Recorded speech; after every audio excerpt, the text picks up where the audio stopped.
Hey guys, sorry about my last video.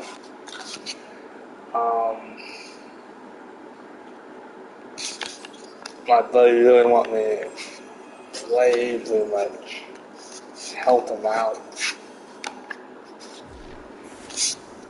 make it fun. I don't really give a damn.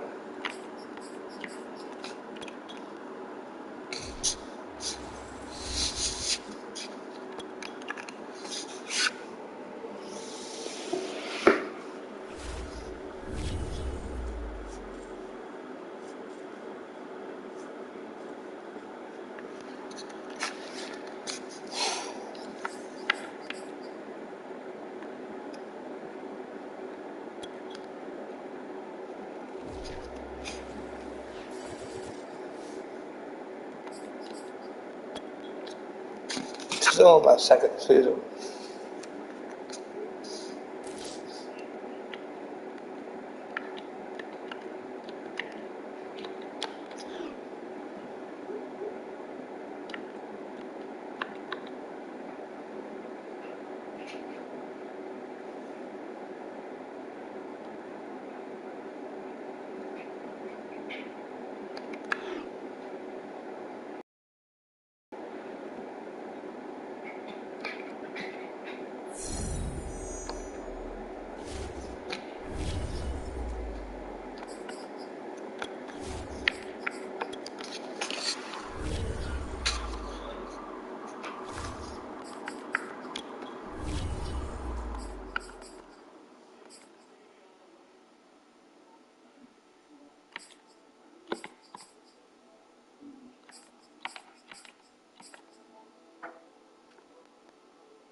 I'm doing my own one.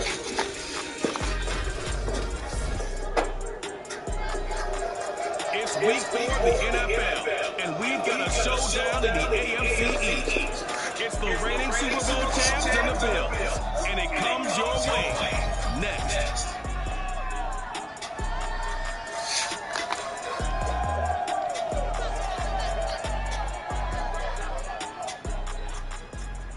Autumn has come to upstate New York, and we find ourselves at Bills Stadium in Orchard Park.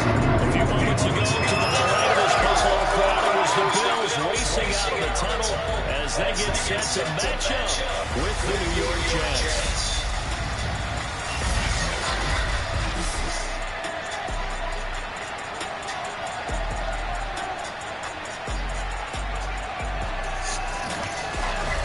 Brandon Guard alongside Charles Davis. And CD, you look at the Jets coming into play. We know how good they are throwing the football, #1 in the league. But they're in for a stern test here. Without question, because they're facing the best defensive unit in the NFL. They've got speed at every level on that side of the ball. Everyone can run, and that leads to a situation where something's got to give.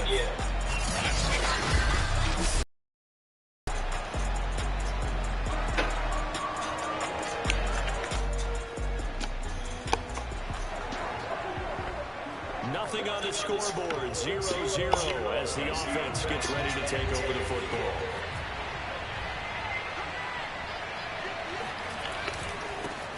They'll run for the first time with Raheem Mostert, and no room to maneuver there. Give him a yard up to the 47. The numbers for him from a week ago. Charles, how do you think he ran the football? I thought he definitely had his moments. I did think that they could have utilized him a little bit better, and I'm definitely going to keep an eye on him to see how they're going to use him this week. Now Hall looking to throw on second down. Throw left side complete. That's more. And he is out of bounds, but not before he's inside the 30. A great job pulling that one in from a guy, as we know, who can really blaze. He's got a lot of speed. And that speed can work for him so many different ways. Sometimes he just takes off and goes and just runs past people. Sometimes you get people to back off so far that you can catch everything underneath. But still, at some point in the game, you probably have to make some contested catches, right? Sometimes you have to go up and beat a defender for the football. He has that in his arsenal as well. Showed it right there. On 1st and 10. Hall. That's going to be caught. Touchdown, Jets. Corey Davis with touchdown number 8 on the year. And the Jets have taken the early lead on the road here in Buffalo. Both sides of the football in sync early. You force the Jets offense coming up now to start their next drive.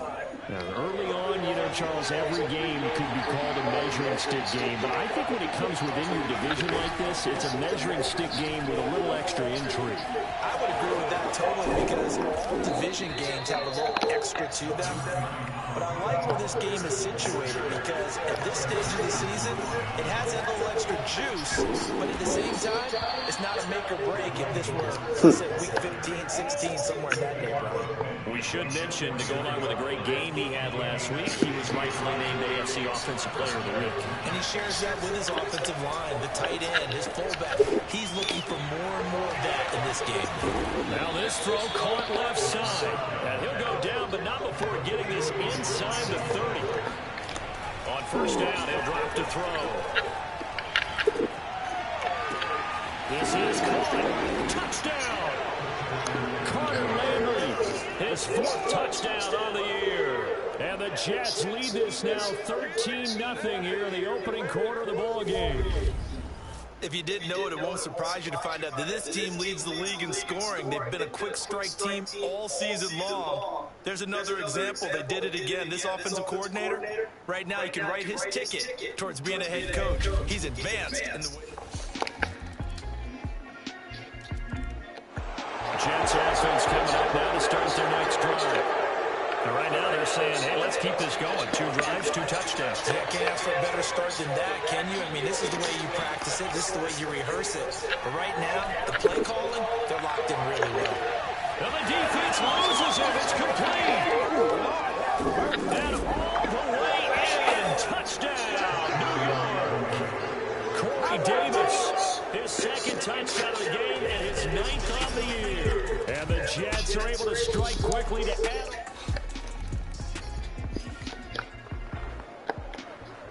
So now this offense will take over, and they will have the football at their own 20-yard line.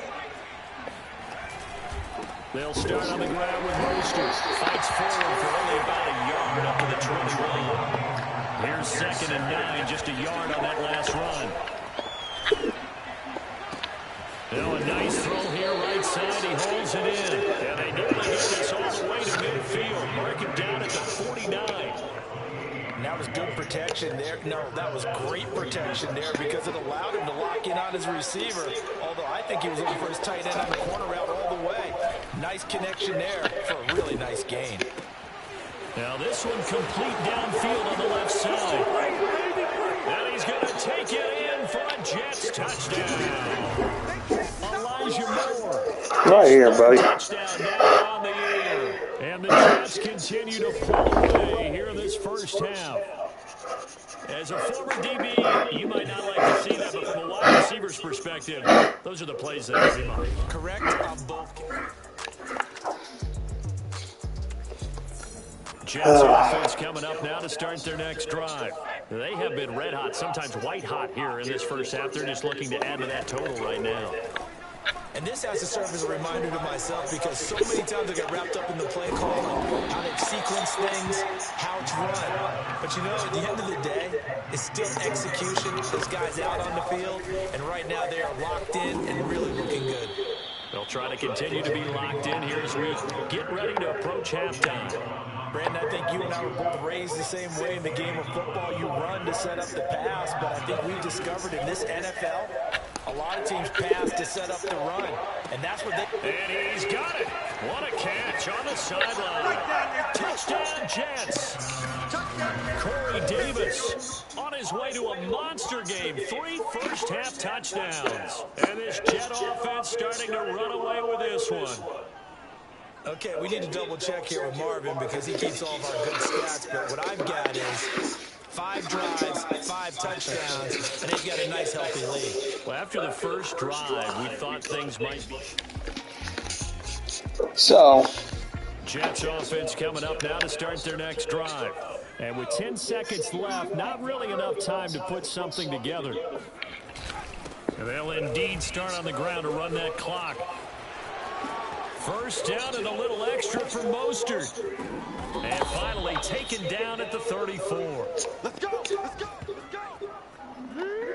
So we've reached halftime with the visiting Jets on top. As we'll head down to Orlando, that's where we find our man Jonathan Coachman at our EA Sports Halftime Report. Coach. All right, Brandon, thanks very much. A lot to get to here as we say goodbye to September and take a look around the NFL here on this first day of October. We'll start up in the Steel City, Heinz Field in Pittsburgh. And that's been a back-and-forth game, all tied in the second quarter. Next, let's get over to Baltimore to check on the Ravens at home at M&T Bank Stadium. And they were winners in that one over the visiting Arizona Cardinals. Lamar Jackson, excellent in the victory as won after 4 games. Finally, let's get down to Miami to see what's going on with the Dolphins. And they were winners in that one over the visiting New York Giants. Kareem Hunt, well over 100 yards on the ground with 3 touchdown runs.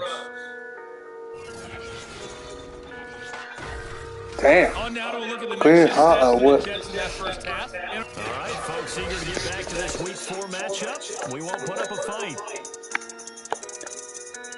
All right, Coach, thank you very much as we welcome you back for quarter number 3. And the Jets set to receive this third quarter kickoff, and they have the lead as well as we are underway in the second half. And ultimately cannot get this out to the 25-yard line as he's...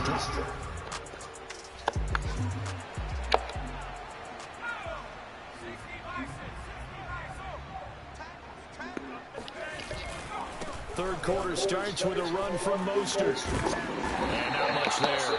Maybe a yard up to the 24. And now it looks like they're going to be in the hurry-up. Hall off the bootleg. And he's got his man on the crossing route. That's Landry. And they work this well upfield across the 45. The speed he once had in his Longhorn days, but he showed a nice little burst after that catch. Almost like he had a little bit of a throwback there, huh, partner? Because while he was never really a burner, he did have the ability to outrun linebackers. And here, as you described, he looked like the 2014 Carter Landry, and he rumbled for a big game. Whatever the discussions were at halftime to try to slow down this offense, it has not worked to this point. Yeah, I have a vision right now of everything that was discussed at the half just being torn in shreds or being erased off of the Microsoft Surface tablets because none of it is... And all the way in! Touchdown, New York! Raheem Mostert hitting double digits with his 10th touchdown of the season. And this Jets offense continues to pour it on. That run going to put him over 100 yards now for the ball game as well. Yeah, he's really had his way so far, and that's just more of the same.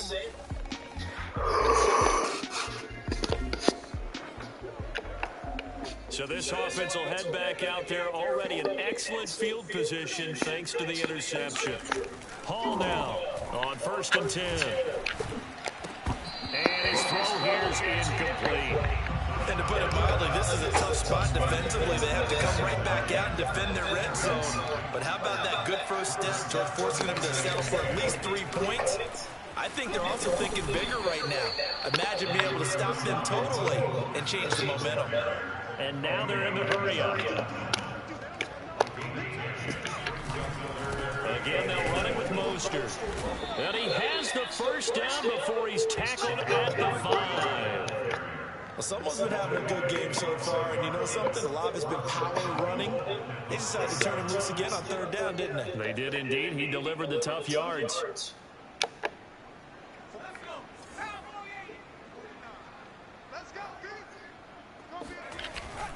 Here's Mostert. And he's into the end zone. Touchdown, Jets. Raheem Mostert.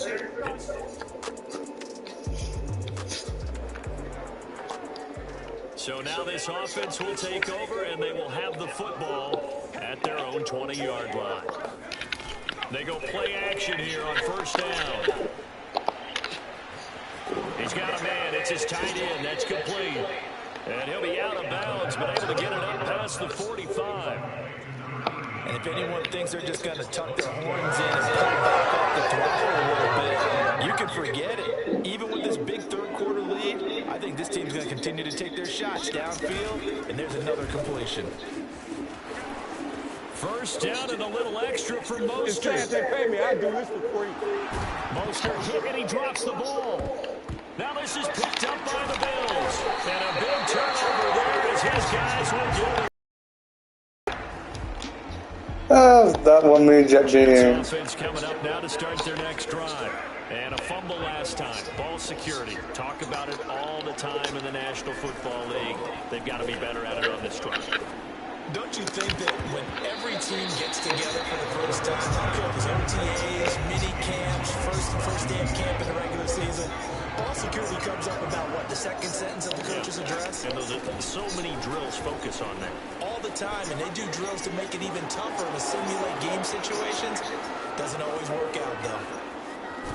And he's going to take it in for a Jets touchdown. His 2nd rushing touchdown on the campaign and 4th overall. And the Jets get another 3rd quarter touchdown to add on to that lead.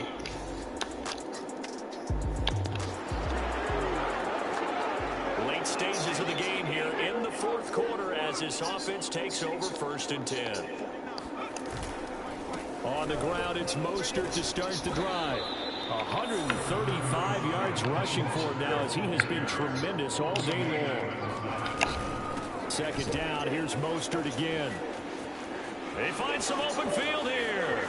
He's at the 40, 20, 10, 5, and all the way in. Touchdown, New York. Raheem Mostert, 78 yards. And the Jets are going to be moving to 4-0 as they extend their lead. Well, Raheem Mostert, we know the story from special teamer to postseason hero. All he needs is a little bit of space CD, and he can do the rest. And they've had little to no success stopping him on the ground all game long because that's...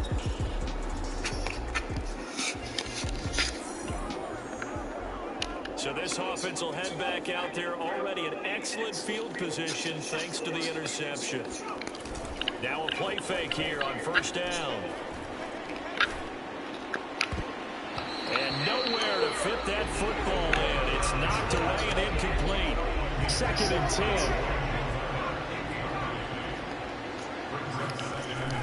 Off the play fake. Hall. That's going to be caught. Touchdown!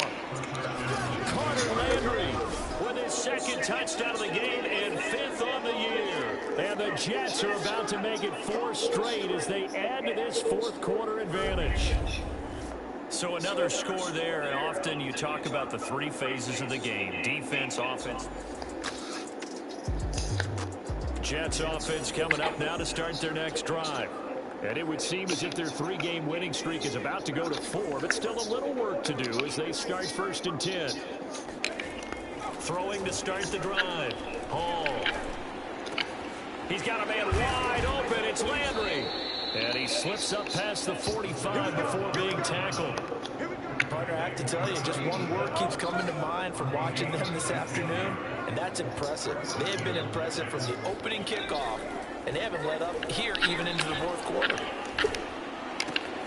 Now this one complete to Corey Davis. And he is down deep into Buffalo territory. Big yardage that time for the Jets. No let up in this passing game. They've been a well-oiled machine throughout. And actually saw a few guys on the sidelines at the end of the third quarter doing the old hold up four fingers college sign, meaning the fourth quarter is ours. And they certainly weren't kidding. That's to Davis. He's got it. Touchdown, New York. Corey Davis there to make the grab. And this Jet offense starting to run away with this one. Jets offense coming up now to start their next drive. The outcome of this one, well, we know who's going to win it. It's just all window dressing at this point. Got me thinking, what's the biggest blowout that you've been a part of as a player, broadcaster? Well, I'm not going to go to the blowout because when I think blowout, Because you won every game as a player. No, I think about being blown out. And no one wants to go back to those memories. But, you know, when I was calling college football, I saw a game that, you know, team put 70. I actually saw it happen twice. A team put 70 on their opponent. And in the NFL in the 2017 season, I saw one of those changing of the guard games where a team that hadn't been very good before now was dominating and kicking around a team who had been ruling their division. And that's when you earn your paycheck, right? As the analyst, you got to fill that time. You've got to know what's going on out there and how it all happened. Well, obviously that begs the question, what game was it? That was Seattle hosting Los Angeles the Rams. Yeah. Their second meeting of the season, and the Rams turned it around from the first one and blew out the Seahawks. Not totally home free yet, but it's looking good as they come up 1st and 10. That one looks like he'll throw here. And give him another 6. It's caught for a touchdown. And the blowout continues. Starting to really smell it.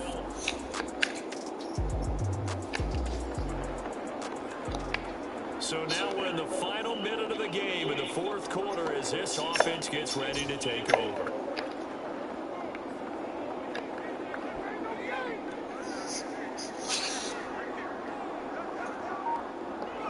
And they take a knee.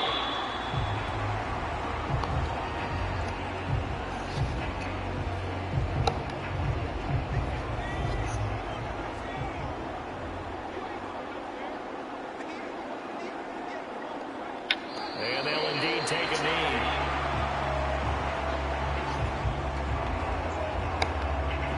The chance of wasting this great starting field position, a real threat. This is 3rd and long. Not really. Look, 84 to 17. And they will take a knee here.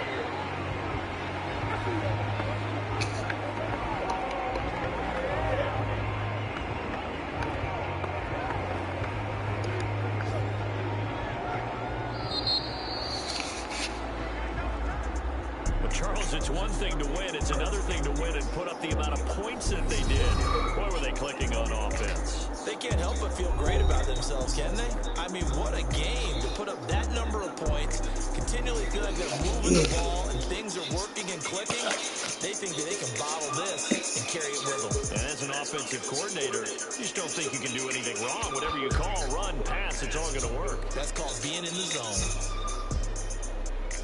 So for the Jets, that early momentum continues here as they move to 4-0. And they'll return home next week to take on the Philadelphia Eagles. Meanwhile, for Buffalo, the defeat is their first of the year as they drop to 3-1. And they'll try to turn things around next week as they have a matchup in New Orleans against the Saints.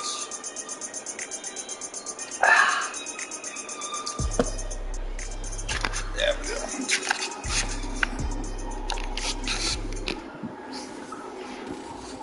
So, really talking about, I was just rambling about things on pretty much my chat for about, in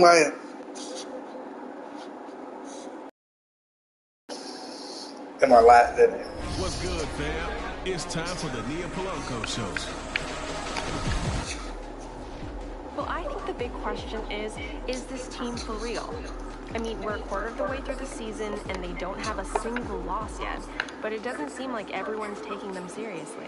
Well, as a playoff contender, you kind of have to. At least the math says they are. In the last 10 seasons, 30 teams have started 4-0. 26 of them have gone on to the playoffs. That's 87%. Doesn't sound like you're ready to call them Super Bowl contenders just yet, though. Am I right? That might be a little premature, but that's the Five-year case for almost any team at contract. this point in the season. But listen, Makes they've got one of the sense. best rookies in the league leading the way. And like I said before, the math doesn't lie. Couldn't hear a sign. Oh. Yeah.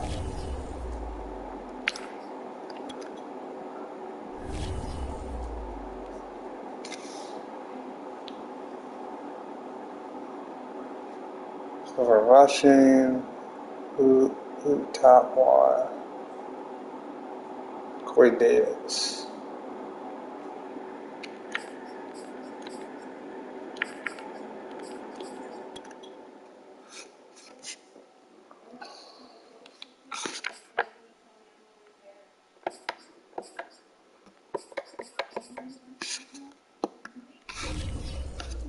So, I will go on in my other video, my Grand Theft Auto video, Grand Theft Auto Online video, and I was talking about pretty much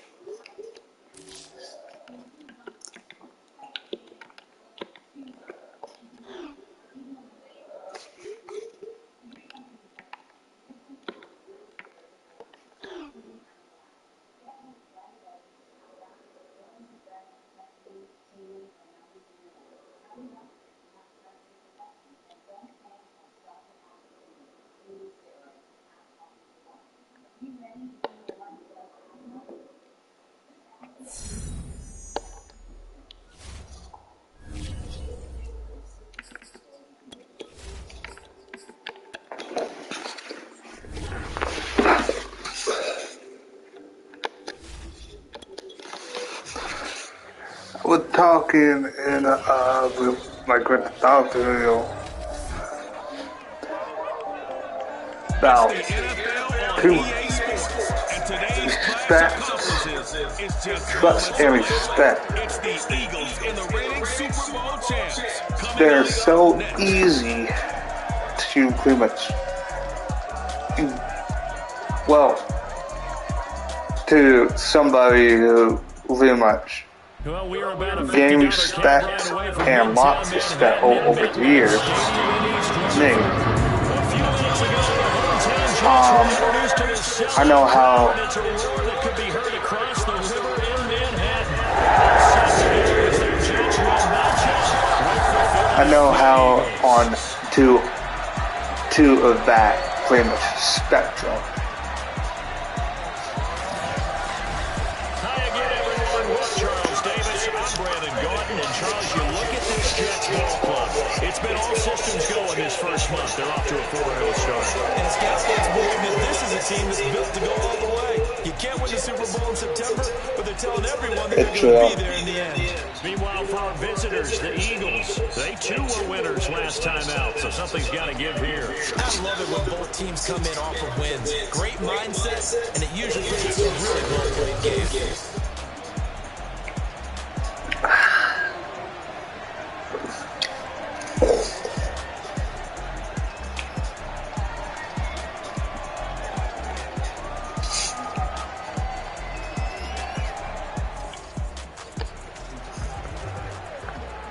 So the football will be at the 25-yard line as this offense gets set to take over.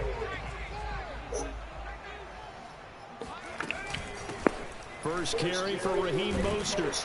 And he's going to be dropped following a pickup of 7 past the 30 to the 32. Pretty much unreal, not just in terms of yardage, Charles, but also throwing the 3 touchdowns as well. When you put the whole package together, I can make you a pretty good guarantee right now.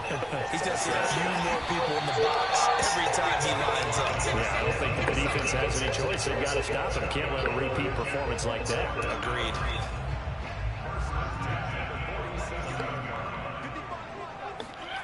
To throw it is Hall on first down. Again, he's got that man Landry. And then get him down as he's inside the 40. Good job there to locate his tight end, Charles, in the middle of the field. Yeah, he has good pass-catching abilities, and if they're able to continue to find him here in the early going, I think it'll help out his teammates out on the perimeter. You can take the big shots later if he occupies their attention. The last run got 6, now 2nd and 4.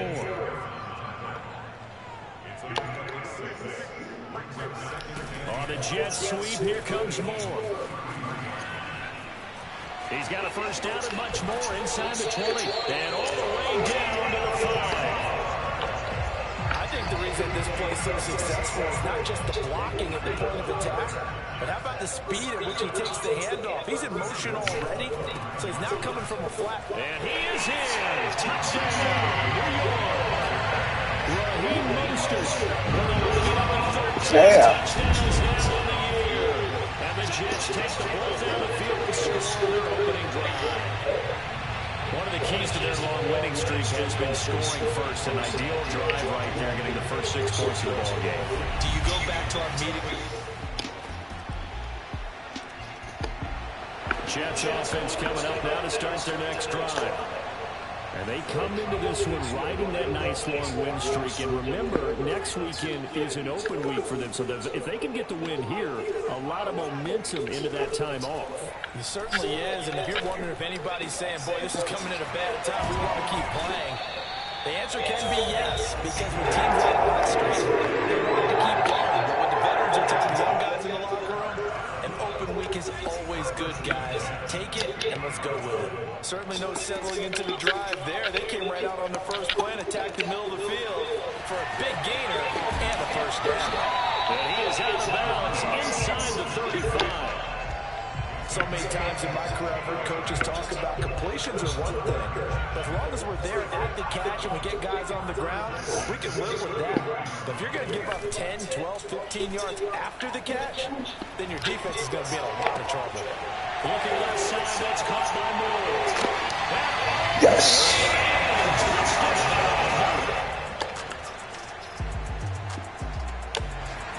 Jets offense coming out now to start their next drive. Now they have the game here followed by the open date on the calendar next weekend. And Charles, this is a crew that you have to think really is relishing the opportunity to be on the couch for a few days. Yeah, they certainly are, but let's face it, partner, they can't get caught looking ahead to that couch time while they're playing this one. They've got to take care of business first. An incomplete pass on first down. That leads to a 2nd and 10. To throw again. Hall. They'll go again for Landry. This one's complete. 9 yards, not quite enough, and they'll be left now with 3rd and 1. Let's not quibble about the gain there on 2nd down. That was a positive play because that was a take-what-you-can-get situation. Got out to the tight end. Now it gives them much better opportunity to convert on 3rd down. And he is going to have the Jets first down. At least it would appear that way. He didn't get it by much, but yes, they do get the conversion on 3rd and 1. Here's Hall, throwing on first down. He finds Corey Davis. No, touchdown Jets. Are they overall? Davis with touchdown number 12 on the year. And the Jets have the lead. Like so many wide receivers, he has a threat with the ball in his hands, and he's able to do his damage here after the catch.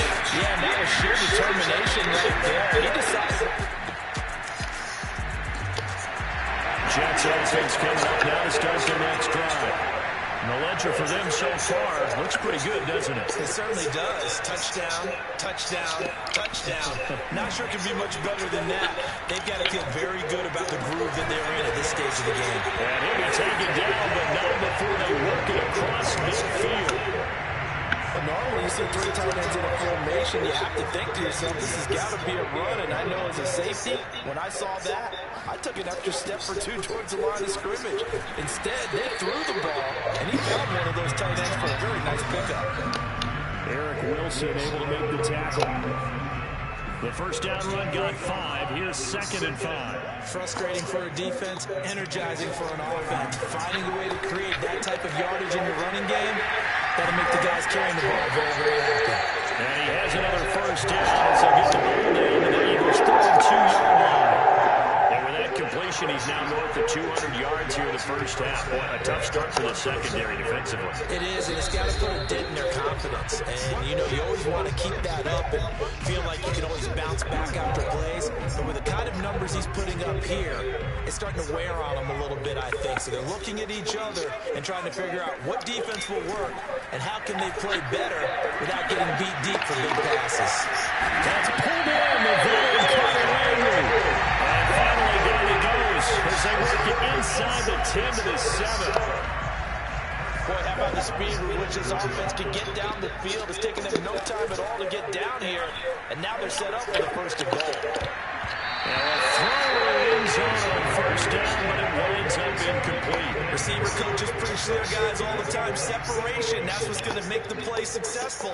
That time there was very little, and I think they were actually fortunate that it was only knocked away and not intercepted. A second down throw for the end zone, but it's incomplete. The way he's been slinging in the first half, you expect everything he throws to go for a touchdown, but I guess he's got to wait to try and pick up that third, isn't he? Yeah, I thought he had him for a second, but you're right, not to be. And he's in. Touchdown, Giants. Raheem Mostert. So the offense set to take the field here. They will have the football with less than a minute to go in the first half. To the right side and complete to Landry. And he'll have it past midfield almost to the 40 before being taken down.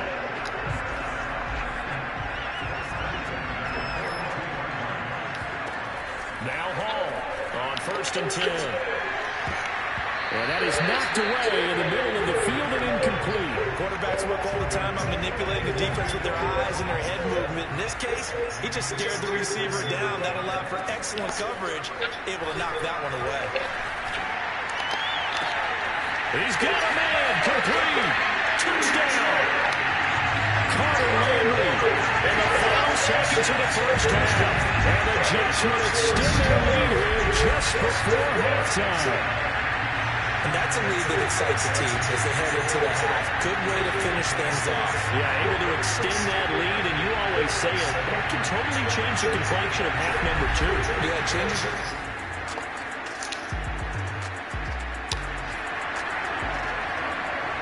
So now this offense will take over, and they will have the football at their own 20-yard line.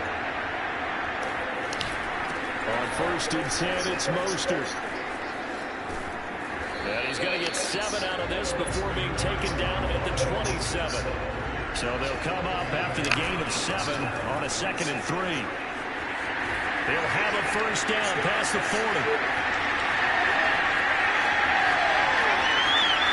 All the way in. Touchdown, New York.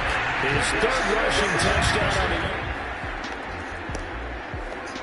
Jets offense coming up now to start their next drive. They had to go a long way on their last drive to score the touchdown. This time they get at least a little bit more of a cushion with field position. I have to think that with this field position, after what they did on the last drive, they might want to take a shot right now and try and cut down the length of the drive. Now here's a pass on first down. It's knocked away and incomplete. Off play action. Hall.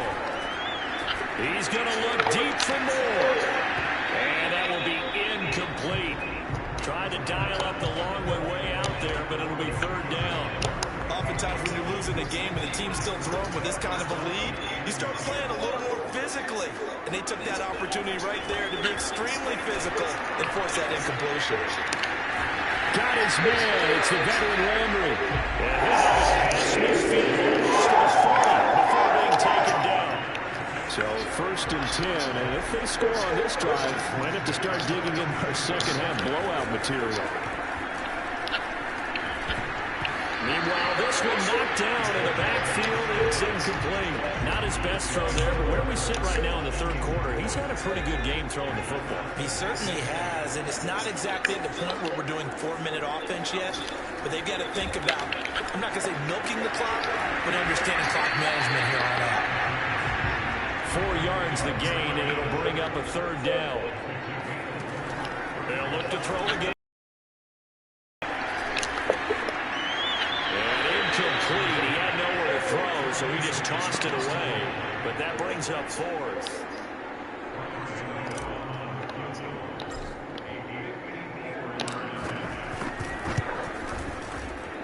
And Gano's kick is right through. And they will just have 3 more in a lead that's already out of hand. So tack on 3 more, though this, it's just a rare drive where they did not.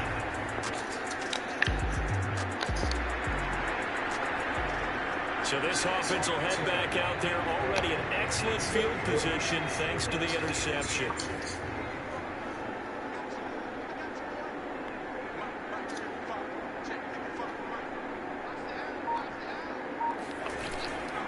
Now a give to Mostert running right.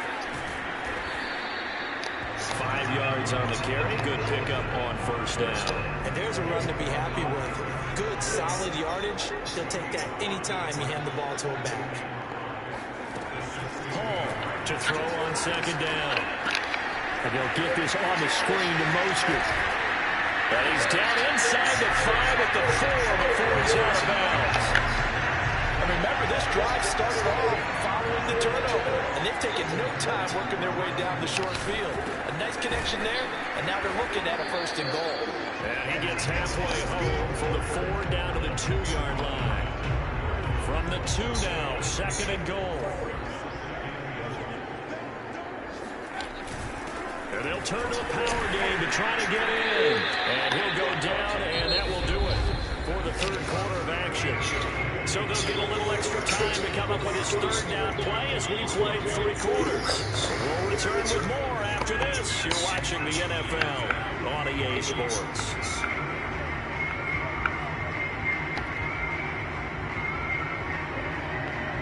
Now they'd really like to make the short field pay off. We'll see if they can, but this is 3rd and goal. And again, they'll go right back to their fullback. Boy, no chance as he was met and dropped behind the line there. A loss of a yard, and it brings up 4th. They'll try it now with Mostert. And he's going to take it in for a Jets touchdown. Raheem Mostert with his 3rd touchdown of the game, number 15 on the year. And the Jets add on to their lead, and they are also closing in on a 5th straight victory. I don't know. Jets.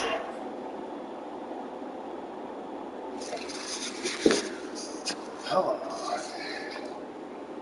I saw something, guys. Something on the TV. I didn't claim it. Defense coming up now to start their next drive. And it's looking all the more likely that a 5th straight win is going to be in the cards. They'll try to run some time here with a 1st and 10.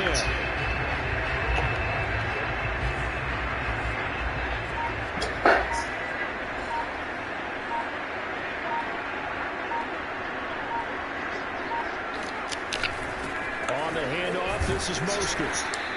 54 yards for him on the ground now, and 3 touchdowns to go along with it. Hall now looking to throw on 2nd down. And that almost their first INT of the ballgame. Had his sights on it, but he couldn't seal the deal. 4th quarter, you've got the big lead. If you're coaching, Charles, you still taking shots like that downfield? I'd be a little more concerned with running some clock and making sure you're taking care of the lead, because you keep flinging it around, you throw a couple of picks, you can put yourself in jeopardy. And he will be very close to a 1st down, but I see the closed fist of the referee, and that means 4th down. Here's the Jets punter now. Always a good sign when your first punt comes in the 4th quarter.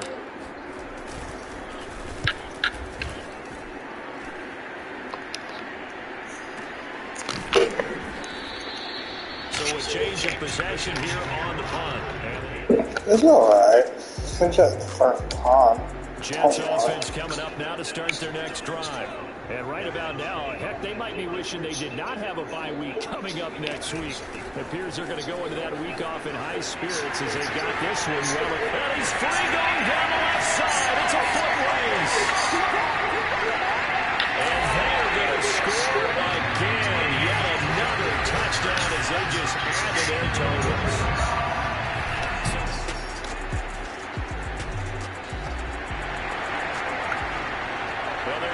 Did the job. They got the turnover on downs. Now what can the offense do as they take possession? They'll try and run some clock here as they keep it on the ground. And across the midfield stripe into Eagle territory. It's a 6-yard pickup, and it gets them to 2nd and 4. They'll stay on the ground with Mostert. And he'll get this into enemy territory, but not by much as he's down to the 48. They'll try and run here with Mostert. And he's got some space here. Gets past one man. And he is finally taken down, but not before he gets it to the Eagles' 6-yard line. A big gain there on 3rd and long.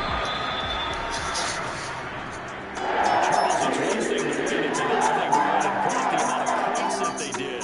Boy, were they clicking on offense. They can't help but feel great about themselves, can they? I mean, what a game to put up that number of points, continually feel like they're moving the ball and things are working and clicking.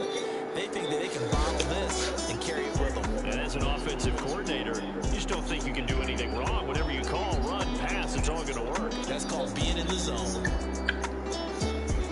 So for the Jets, they improved to 5-0 now on the young season. And they'll be able to enjoy this one through the bye week before they get back at it again.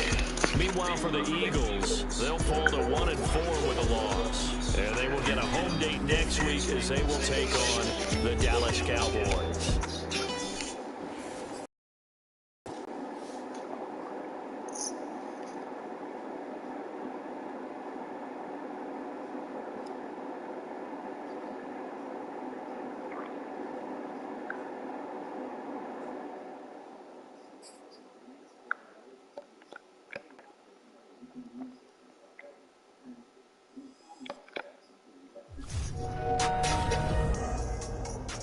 So that wraps up our first NFL Power Rankings of the 2021 season. Obviously, it wasn't too difficult to come up with first place. In fact, we had NFL insider Ethan Rhodes on the show earlier today, and here's what he had to say about our top choice, the Jets. I went on to the Nia Polanco show last week and sung this team's praises, and they managed to improve to 5-0. Whether or not you think this team is a bona fide Super Bowl contender, you have to respect what this organization and their star rookie have managed to do in the first month of the season. All right, there is some legitimate young talent on that roster, and they are very well coached. The future is really bright. All right, so here's the thing. I agree.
You don't got one. Oh, come on, man.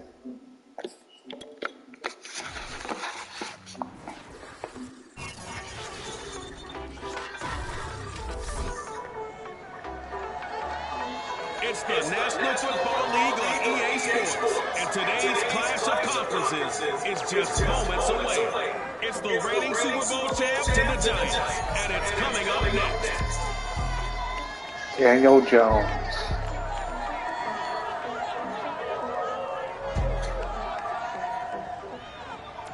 We are across the Hudson from Midtown Manhattan at MetLife Stadium in East Rutherford, New Jersey. This is the scene just before we came on air. This New York crowd fired up by the arrival of their G-men as they burst from the locker room. They're ready to go as the Giants get set to match up with the New York Jets.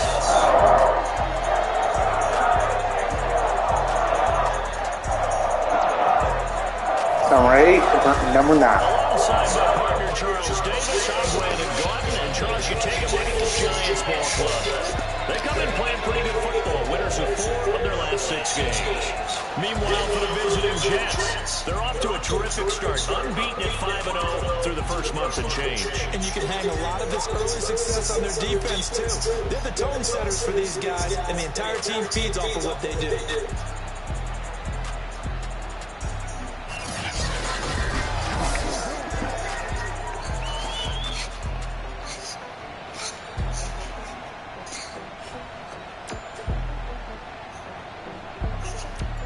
Going for my 2nd year. So the football will be at the 25-yard line as this offense gets set to take over.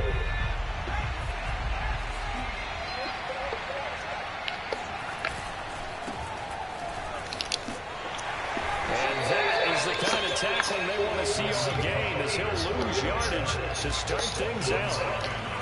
To throw on 2nd down, Hall. And that nearly an interception here on its opening drive, but he gets a reprieve. It's 3rd down. To throw it is Hall on 3rd down. Uncorks one for Davis. That's caught inside the 20. And all the way in. Touchdown, New York. Corey Davis, 77 yards. And the Jets have taken a first-quarter lead. But sometimes you just got to marvel at how these guys can throw the football. He gave that everything he had, and it was right on the money. And you think on 3rd down, they'd just be looking for something right beyond the sticks. And I think they caught the defense flat-footed as a result. Jets offense coming up now to start their next drive. And you figure this should be a healthy, arrested, focused unit. And they're working on a good winning streak. They had the week off last week. This is really a team, Charles, that should be in top 4. I would agree absolutely with that. What coaches worry about, what organizations worry about, though, is overconfidence. They've been playing so well, and now they have that extra time off. And we've seen teams come back off the open week and come out flat. So what a lot of good coaches do is they kind of game plan for that with their teams. On defense, they may blitz more in the beginning to get them going. On offense, they may go more up-tempo. Anything to get them out of that lethargy right at the beginning. Here's Hall on 1st down. That one almost intercepted, but it's incomplete. Not a good throw there, and it'll be 2nd down. Back to throw again. He'll get this into the hands of Mostert. And he'll get it down this time to the 17. They get 7 out of that, so they're left with a 3rd and 3. That's a nice design there, but sometimes, though, you get so many blockers out ahead of you, they kind of slow you down and force you to adjust. You always appreciate guys trying to help you, but maybe one less there could have turned this into a bigger game. Eluding the pressure right. And he'll be out of bounds about a half to a full yard shy of 5. These type of plays are heartbreakers for the defense. They thought they had him hemmed in, thought they were going to get him on the ground with the pass rush, but were unable to do so. He gets away, picks up a big 1st down, and sets up 1st and goal inside the 10. They'll try and run for it on 1st and goal. And he's in. Touchdown, Jets. Raheem Mostert, his 17th touchdown now on the season. And the Jets have taken a 13-0 first quarter lead. So it was the passing game that got him down here, but closer to the goal line, it's the running game that gets him home. Certainly appears that they've lulled the defense. Yep. Now we're going to be the freaking fullback. Up now to start their next drive. They've got things going their way. No. 14-0 lead and the football. 1st and 10. They hand it off to Mostert. And he is brought down at the 22 after a gain of 2. And it brings up 2nd down. Here's 2nd and 8. He'll air this one out deep for Davis. And that's caught inside the 35. And all the way in. Touchdown, New York. Corey Davis, 78 yards. And the Jets are able to strike quickly to add on to their lead. Dang. Boy, these guys are off to the races, Charles. 20-0 already, extra point pending.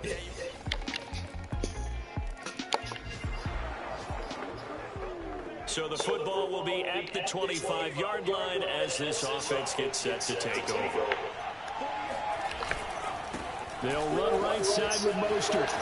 Oh, what a move.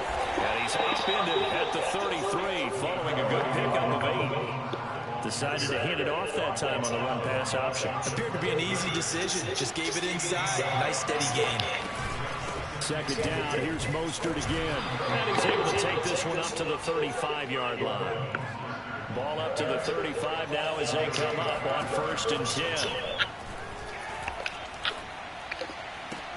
The throw down the field, caught by his running back. And this will get him all the way inside the Giants' 10. Big yardage that time for the Jets. Well, Raheem Mostert, remember, he established himself as a special teams guy before becoming a good runner, and he's never been one to back away from contact as he's able to run through would-be tacklers there on his way downfield.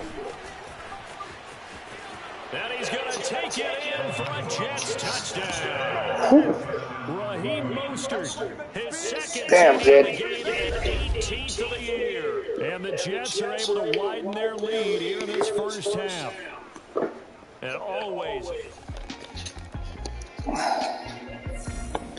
Jets offense coming up now to start their next drive.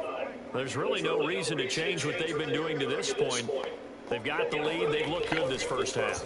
I agree with you totally, and a lot of coordinators, play callers feel exactly the same way. Until you stop what I'm doing, why should I make any changes? But there are a few that kind of outguess themselves or try to outguess the opponent, and they try to consider what they would do to take things away and go to those plays right away. It'll be fun to watch when they get to the second half to see which way they go. Yeah, but to this point, it certainly hasn't been broke. We'll see if they try to fix anything. It's a big play that time by the Jets. Big plays are starting to become the trend here in this first half, and everything that they've tried has worked. And there's another example right there.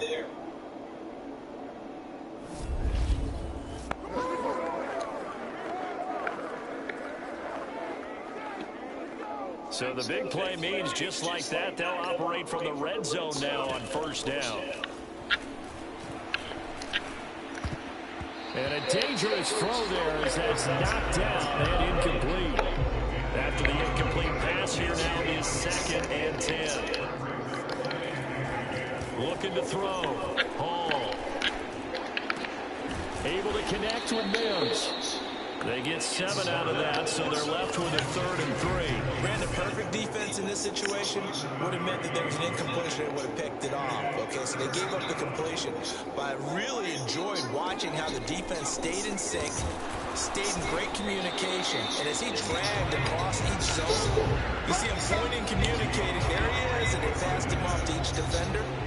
Ended up making a nice play, even though it was complete. So we've reached halftime with the visiting Jets on top. As we'll send you down the coast now to Orlando, that's where we find Jonathan Coachman, ready with our EA Sports Halftime report. Coach. Okay, Brandon, thanks very much. A lot to get to here as some of the division races starting to take shape as we look around the NFL here in week number 7. We'll start up at Highmark Stadium, just outside of Buffalo. And it's the Chargers who are out in front.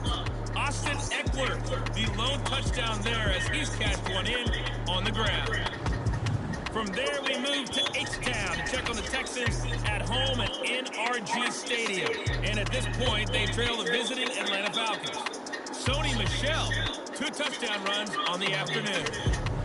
Finally, let's get down to the Bayou. Check in on the Saints at home at the Caesars Superdome. And they've got the lead over the visiting Chicago Bears. 2 touchdown passes there for Jameis Winston.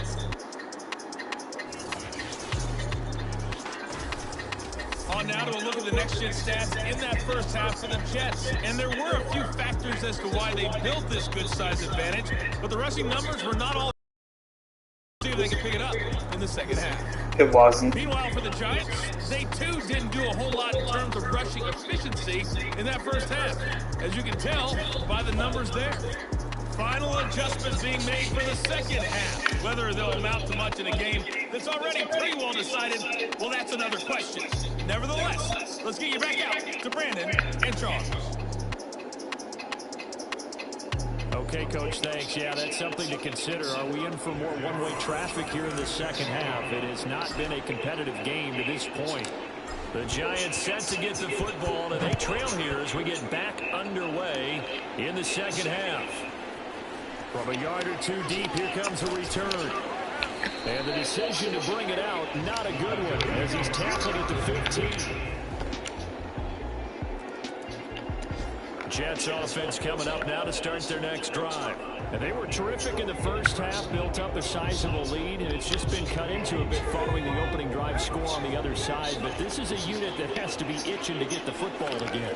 You can say that again. They've got to be pretty eager because, let's face it, they've had to sit through half. Oh, wide open, complete, and all the way in. Touchdown, New York. Corey Davis, 75 yards. And the Jets will extend their lead. In today's NFL, we talk about quarterbacks and their speed and accuracy, but there's still something about a guy slinging one downfield. And as that ball was hanging in the air with the receiver streaking downfield to beat it, here in the stadium, you could just...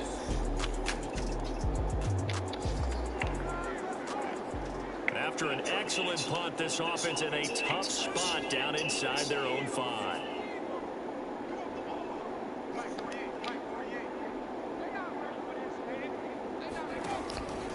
Running the counter with Mostert. And he'll maneuver his way forward for about 4. 2nd and 6. Following the pickup of 4, here's 2nd and 6. A little danger, but Back to throw. Hall. Uncorks one for Davis. Oh, this is taken in. It's complete. Touchdown, Jets. Corey Davis, 93 yards. And this Jets offense continues to pour it on. I think it's fair to say there's nothing that gets a crowd to its feet quite like a big play, and that was something special there. Boy, was he moving. Well, in this league where coordinators worry so much about drawing up the right routes, blocking assignments, misdirections and stuff, they have these precise arrows and movements. Sometimes the best play just...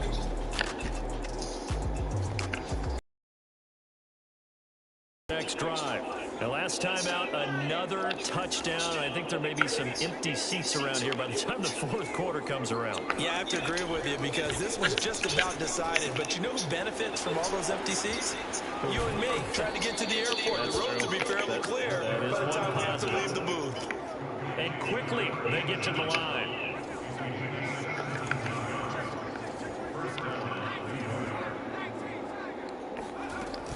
Now Hall, off the play fake.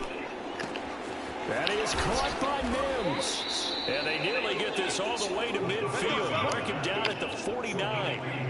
Well, Charles, we talked about how this team has exceeded expectations this year, and you don't have to look much further than this rookie quarterback as an explanation as to why. The moment they drafted this kid, there was a renewed energy within the organization, and I think increased attention from around the league because they feel like they've got a future MVP under center. And that kind of optimism, it radiates throughout the rest of the franchise.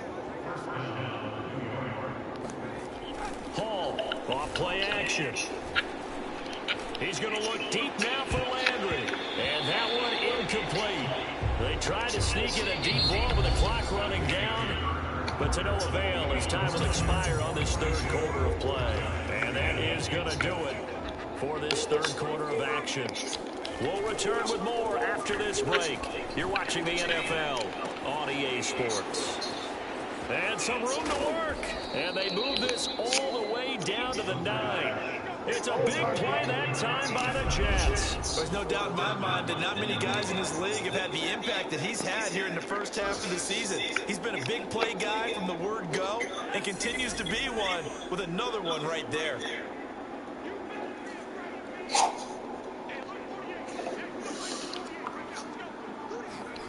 On the Jets sweep, here comes Moore. And he's going to ball his way down to about the 1-yard line. A good red zone run there, 9 yards, and it'll be second and goal. And they'll let the fullback try and take him home. And he's to the end zone. Touchdown, Jets. My offensive line, not all the blockers on their ass. Holy cow, they did. Fuck. No, definitely a good day's work throwing the football. Very good day's work. A 4 touchdown passes. They're really pouring it on. Jets offense coming up now to start their next drive. And it would appear that the open week ago came just at the right time as they have dominated the proceedings here into this fourth quarter. They'll start on the ground with Mostert. And he is met quickly in the backfield. Down he goes, folded like a lawn chair. Officially, it's a 1-yard loss. That's going to bring up second and 11. And he'll be brought down on the 30-yard line after a gain of 6. Looking to throw. Hall. Flush to his right.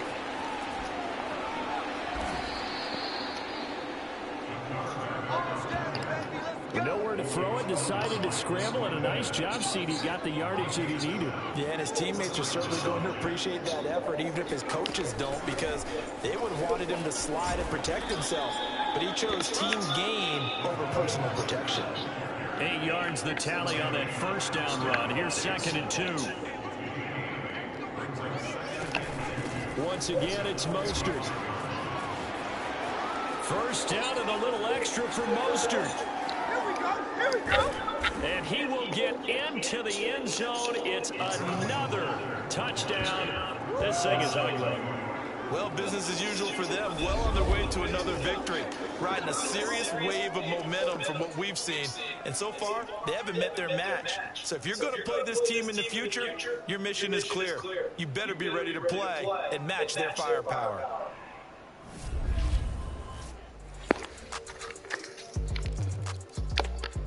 Jets offense coming up now to start their next drive. And it's all but certain that this win streak is going to extend another week. Just another tremendous performance in this one. Now a run on first down is not going to get off the ground as they will get him behind the line of scrimmage for a loss of 3.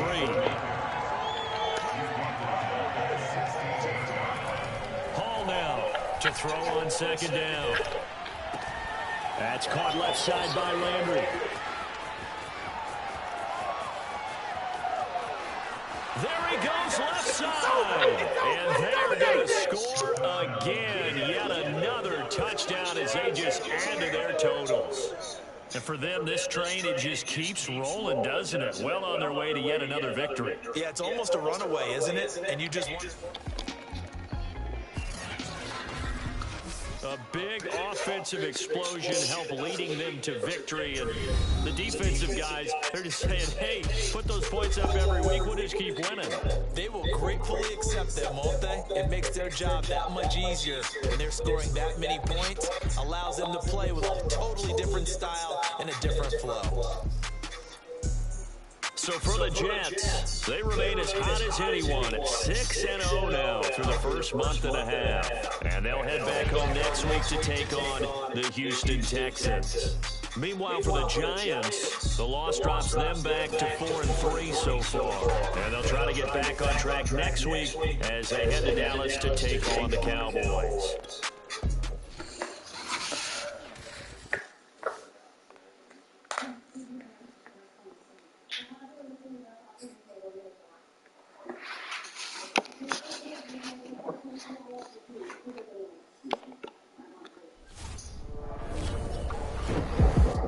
I was talking with my crew before the...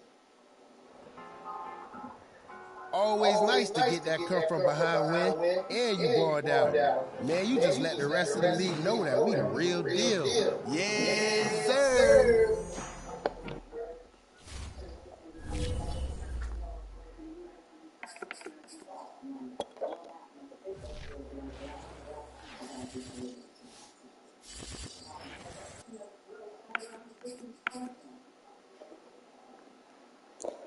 So,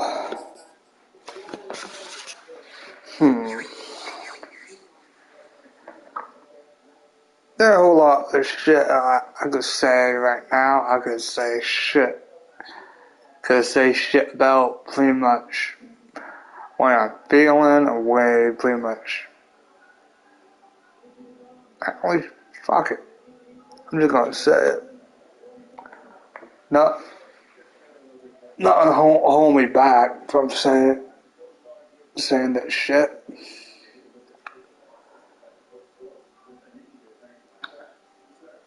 Because there are so many different types of shit I could say. In my last, Grand Theft Auto video, I started off with pretty much a very touchy subject, and that subject is there are only two fucking genders. Am I true? It is very fucking true.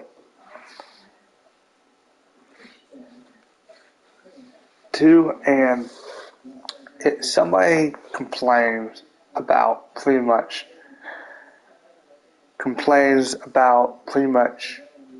me saying that, take it with these.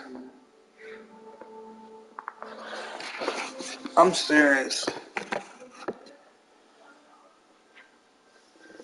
Where did this?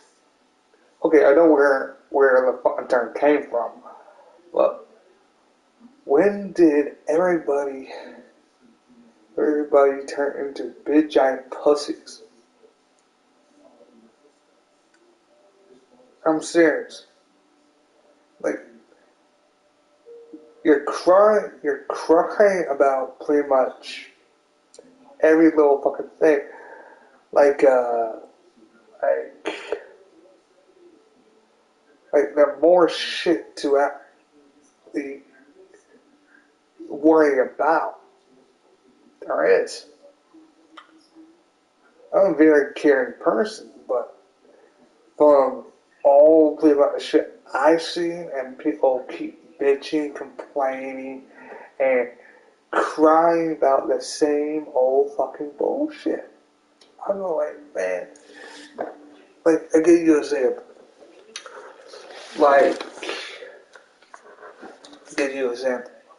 And the example is, you got two generations.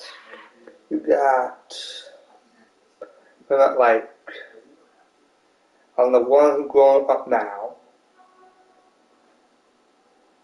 and pretty much, okay, easier one, okay, easier one. We got the millennials. Well, everybody says I'm technically a millennial because I was born in the fucking 90s.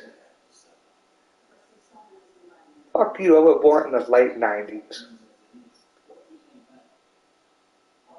And that pretty much clarifies, I don't know, none of it. I don't know, but I didn't have pretty much bit me pretty much shit when I was damn growing up. I'm still growing up right now. I'm lucky I have the shit I have right now. I'm glad I'm making pretty much a little bit of money at my age right now. But there are all these pretty much, like, yeah, I can play a lot on it. But you'll never hear me commit to something like pretty much like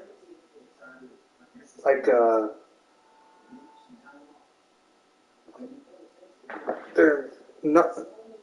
I won't lie to you like all the other fuckers.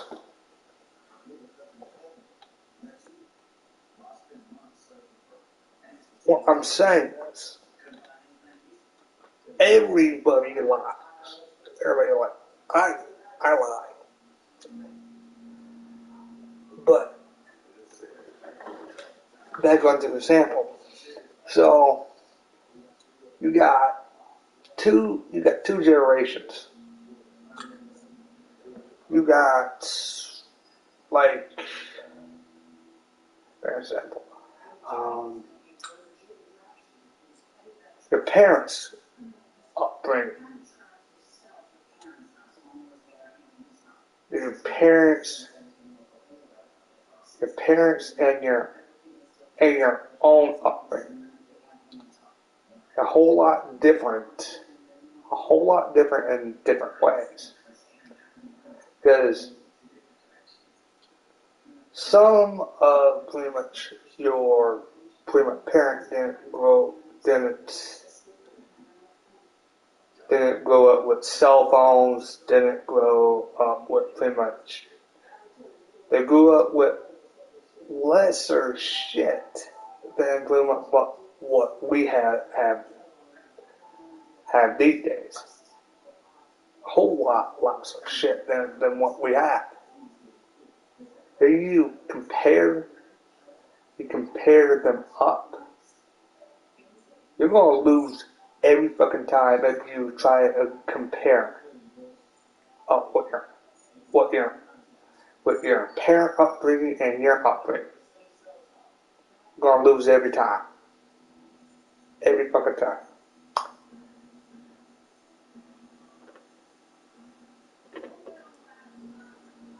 Every fucking time. But everybody keep bitching. I'm bitching right now. I'm tired of fucking hearing people bitch, moan, complain. I'm doing it right now, but I don't really give two fucks if anybody can give a shit. I don't. But, yeah.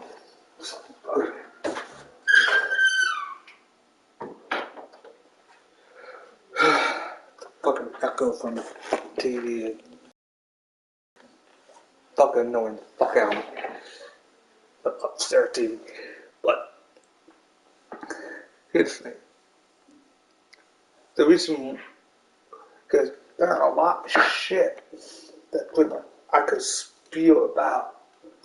I could talk shit on somebody. But here's the thing.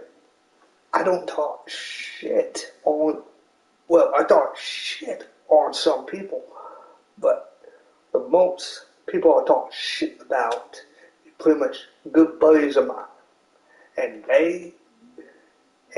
most of those people I talk shit about are very, very good friends of mine. Like, pretty much, Man, he already changed his fucking name. I can't even fucking say his fucking username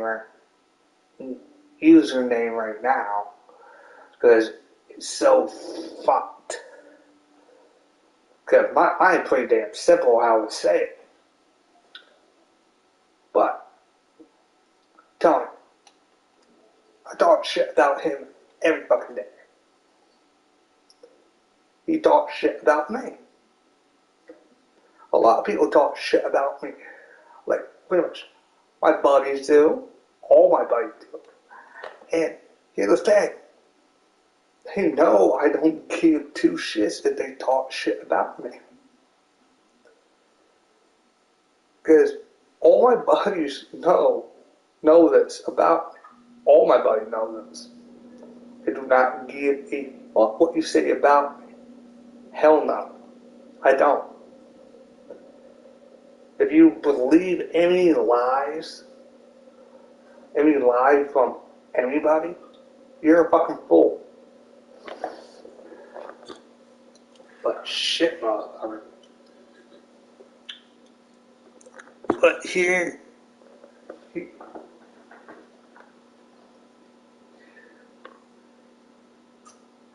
the main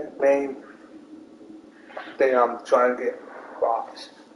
If any of you want to talk shit on me, go right ahead. I mean it. Go right ahead. I do not get two fucks. If you want to throw out at pretty much I'm whiter than hell, I'm pretty much do all the fucking white jokes if you can think of. Come on. But here's the thing. Me, I'm very easy to get along with. Very easy. Very fucking easy to get along with. But the only problem, my buddy at work and my buddies who I mostly hang out with, pretty much my long buddy Tony pretty much knows me like the back of his fucking hand right now. Just because we are pretty much best friends.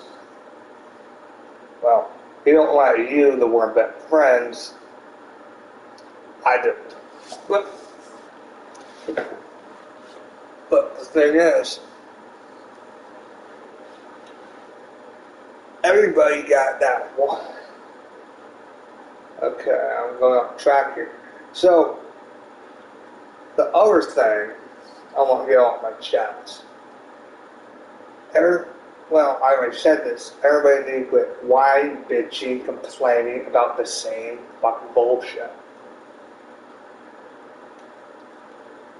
Because I try to keep pretty much politics, legit for a work concept. This is what I hate bringing up at work. But it always comes up. Politics, religion. Only those fucking two come up at work. I got stuck. literally stuck at pretty much at work. Talking to a government with a dog about religion. I'm like, okay. Well, I got ready to jump on the lesson. And I'm like, this is okay. So I just listened. But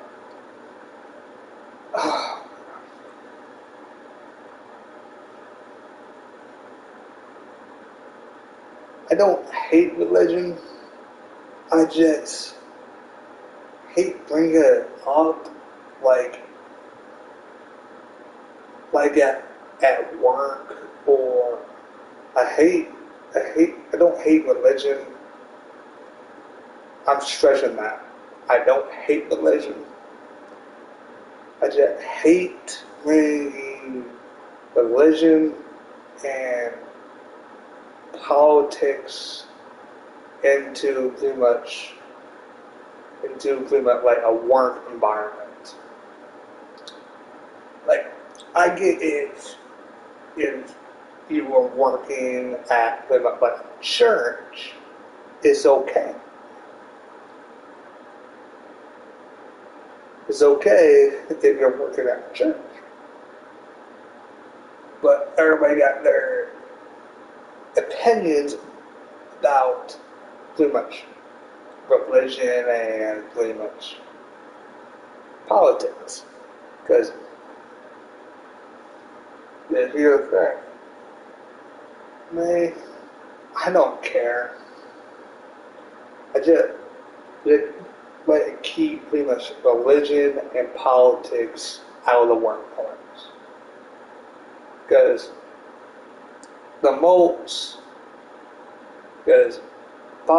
politics, and it is my opinion.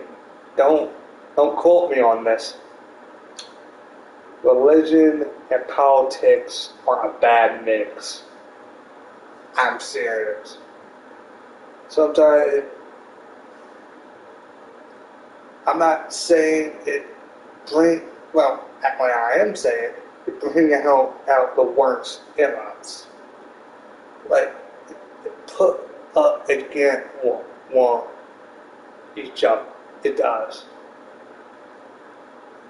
I'm talking about pretty much, I'm not talking about like if you separate them. I'm talking about when you put politics and religion together. It's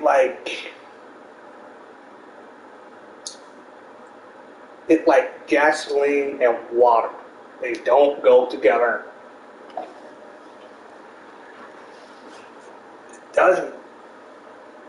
Well, it's pretty much like,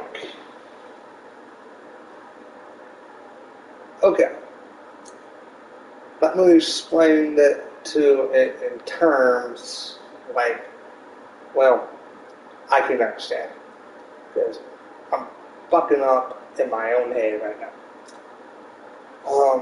So it like the elements, the four elements. So like you got like water, that politics, and you got below it. Hold on. I'm trying to make a point here. Oh. Politics is water. It's water. And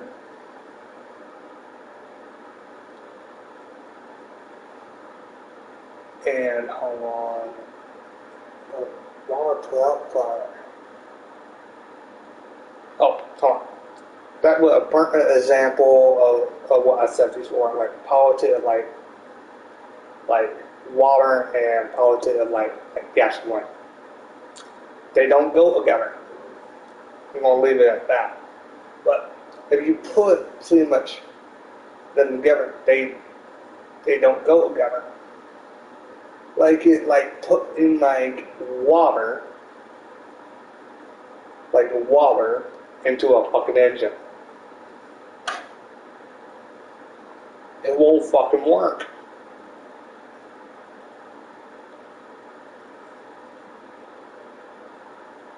Might be wrong on that part. Might be wrong. But you don't put water in gasoline. Like, doesn't They don't go together. But, like, I'm saying, this is so fucking weird to bring up. Because, to me, it don't really matter. Because I just let it keep those two things. No, this is just my preference on pretty much how pretty much work should be. I get it, everybody got their own opinions about the subject. But I'm saying keep for a future preference, just try and not mix politics and religion in the workplace. Because I'm not saying it's bad not. I'm not saying it's bad not to talk about it. I'm saying it comes up when out of the blue when somebody is pretty much ranting like I am, like ranting like pretty much talking about just bullshit, just piss somebody the fuck off.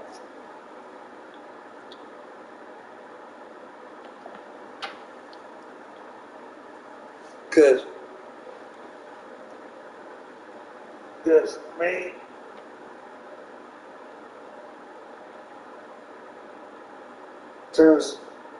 I'm not going to say that, hell no.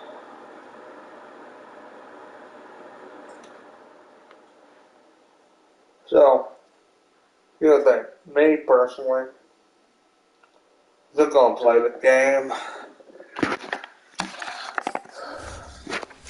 What the hell?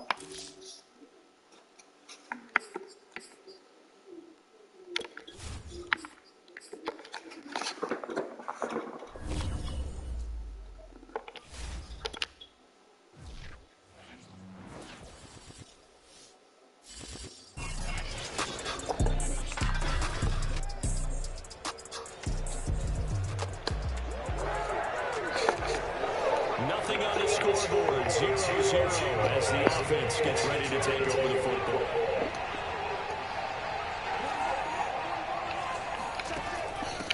They'll run for the first time with Raheem Mostert. And he'll take this forward only up to about the 7. The last run got a couple. Here's 2nd and 8. Back to throw. He'll air this one out deep for Davis. And he bats it away, and it falls down incomplete. Defensively here, you're facing a top 5 team in terms of points scored in the NFL. So when they're that high powered, you've got to find a way to hold them under 20. Because to me, that's the magic number. 20 points scored gives yourself you give yourself your best chance to win. So if they're up around 24, 28, 30, they could be in some trouble. And I think so, because then you turn it into a shootout, and that means your offense has to keep pace. The punt team on now is from their end zone. They give it away. A big kick that time, 52 yards. And Jets offense coming up now to start their next drive. And on the first drive, 3 and out. I know that these are professional athletes, but I would imagine sometimes you get the nerves at the beginning of a game still, don't you? Those don't go away. And typically, what I've heard from guys and what I remember from playing, if you don't have nerves at the start of the game, it's not going to be a great day for you. You're not really ready to play. So finding a way to harness those nerves and not let them affect you in a negative way, that's what all the guys are looking for. And he's settled down on the 15-yard line. I think when they look at their offense, they think to themselves, weapons everywhere, and they want to move the ball around. They want to spread it to different people, but you absolutely know they want to get this mix. And that's caught by Landry. He's got a Jets touchdown. A great play there. Touchdown number 8 on the year. And the Jets have taken a first quarter lead. And that was a beautiful ball right there as he waited for his tight end to come uncovered in the end zone to give him points for patience as well. Delivered it right where it needed to be. Jets offense coming up now to start their next drive. And they're hoping to redo their efforts in the last drive when they got into the end zone. And just think of what it's like now on the sideline, because when you score a touchdown, you have to go over and look at the tablet and see what you did on the last drive. When you scored points, it's a whole lot better view than when you're trying to figure out how to fix things there. So they'll come up 1st and 10 now from the 33. From the gun, Hall. That's complete to Mostert out of the backfield. And he'll be taken down, but not before they work it across midfield. So 1st and 10 now in Houston territory at the 46. Looking to throw. Hall. He's going to look deep for more. And this one is incomplete. Nice play there, forced incompletion. And to me, one thing's for sure. When you're the underdogs and you're playing on the road, you absolutely have to get takeaways. You've got to get the ball from them. Yeah, win that turnover battle, going to be key. They didn't get one there, but you get the feeling they keep making plays like that, they might just get a few. Yeah, once you get there, defensive teams think they come in bunches. Partner, it's a lot of fun watching the NFL now, isn't it? Because when the big fella runs routes, it used to be when we were kids, he'd run about 3 different routes, and that was it. Now he can run anything and catch the ball, as we just saw there. The tackle that time by Zach Cunningham. 2 minutes gone by, second quarter. On second down, Mostert. And he'll get it here to the 10-yard line. So not quite a 1st and goal. It's 1st and 10 from the 10. Off the play fake. Hall. Touchdown. Carter Landry. His 2nd touchdown of the game and his 9th of the year. So now this offense will take over and they will have the football at their own 20-yard line. To throw it is Hall. Throwing on 1st down. Oh, hit as he throws there, incomplete. So this game, Charles, you know, we talked about potential unbeaten seasons a lot. It feels like every year at some point in the season we talk about that. But this is one of those games where if you're unbeaten, you got to be careful. You can't take this one too lightly. You're exactly right about that. And by rights, this should be a game almost a week off. Let us start that.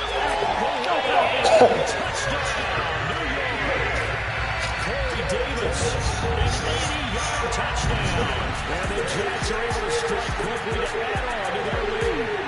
Well, we know that he can beat you in a number of ways. He can catch it short, he can take it long, or he can do what we just saw right there, catch it and then run with the football. And plenty to praise on the play, but this is also a bit of a breakdown defensively because you've got to be right. Jets offense coming up now to start their next drive. Well, they were good last time out with a touchdown drive. This go-around, it's not going to be very easy starting from inside their own 5. But they shouldn't be daunted by it. You work on this the entire offseason. You work on it in practice. It's called coming out. Well, he's free going down the left side. It's a foot race. 30, 10, 5.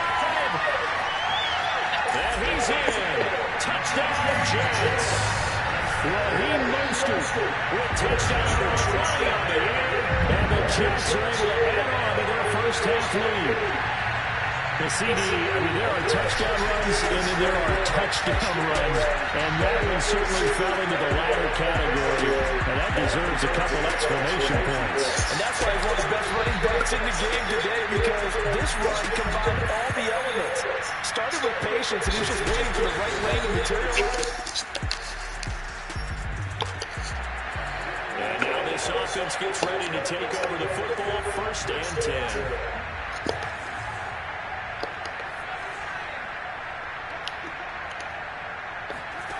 Here's Hall on 1st and 10. Going deep here for Landry. And got his man complete. Now he's going to get this all the way down inside the 35. It's a big play that time by the Jets. Well, you don't have to be a genius to watch this game and figure out they've had plenty of success moving the football here in the first half. We've seen exhibits A, B, C, and right on down the line, haven't we? Yeah, we just saw exhibit Z right there. So the big play changes the complexion of things. Here's 1st and 10 just outside the 30. They'll try and set up the screen. It's complete. 1st down and a little extra for Mostert. And he's brought down after a very nice game. It's a big play that time by the Jets. Well, make that now 2 completions for him on this drive, and these aren't ordinary completions. They're big ones. Yeah, these are the types that make us avoided J.J. Watt. Hey, who's got? And he is in. Touchdown. On that lap. Raheem Mostert in the final seconds of the first half. And the Jets will extend their lead here just before halftime. So they brought the extra bulk in down on the 1-yard line, and they're able to push this one across. Yeah, I can just see your face right now because I know we're mind-melding on this one. Jets offense coming up now to start their next drive. And it's hard to imagine that the first half could have gone any better for them. So what's the approach here in the second half? Just continue to play smart football because they get the other team down and they feel good about the position they're in. The obvious thing people would say is just keep attacking, but I think you also have to be smart about it. Avoid turnovers. That's about the only thing that can derail you at this point. Attack, but make sure you take care of the ball. And he gets this to the 35. Good for a gain of 5.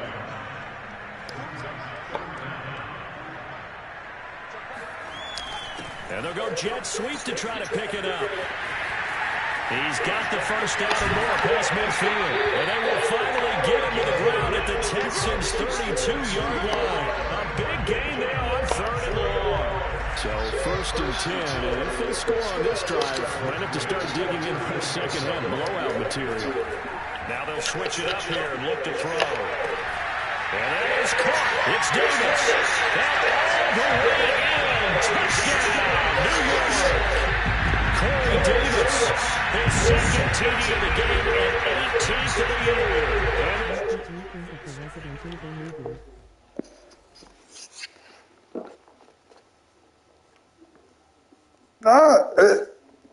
It was good. It was good, but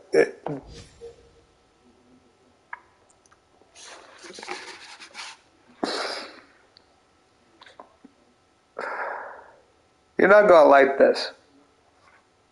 It was good, but it baits. Yeah, it bait down the second one, but it baits after the bombing of after the third one.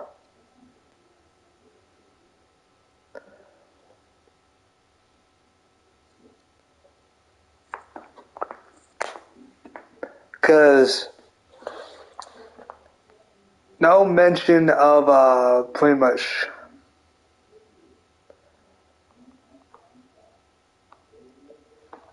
Carlos. No mention.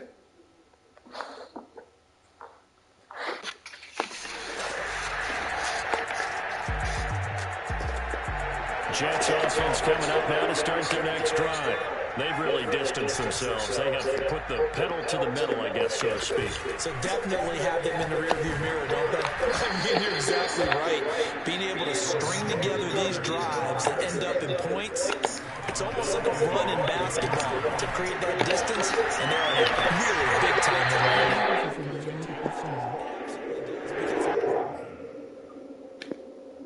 Yeah. I saw the teaser. Defense as well, because they're excited about getting the ball back for their offense. It's playing so well. Well, they are clicking right now.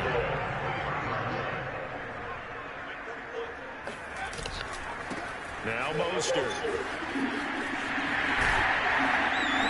And he'll go down right. Yeah, I saw the teaser, man. 33 yards rushing now for the NFL leader coming into this ball game.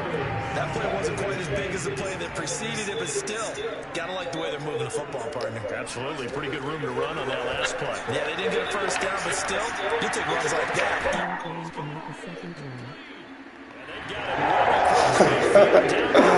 Yeah, they're gonna make us. Definitely this is the first film of the franchise. Yeah, of this version of it. Here's Mostert. They're going to snuff this play out behind the line. We have not seen that much today. So a nightmare start to the drive as they're already staring at 2nd and long. And he'll go out of bounds after taking it a little further down inside the 40. An 8-yard gain, so that gets him halfway there. Now they're left with a 3rd and 8 more. Back to throw. Hall. And that's going to wind up incomplete. Nearly the first pick of the game, but it does bring up 4th down.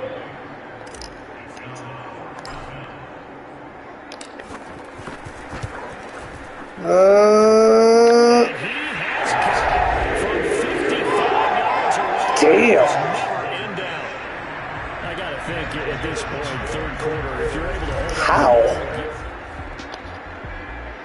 Because Jets offense coming up. Because I don't know how I got that. I don't know how.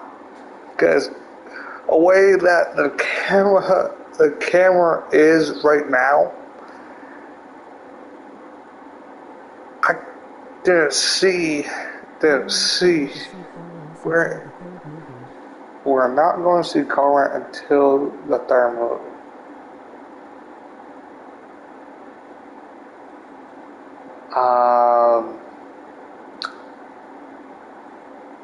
Tell me.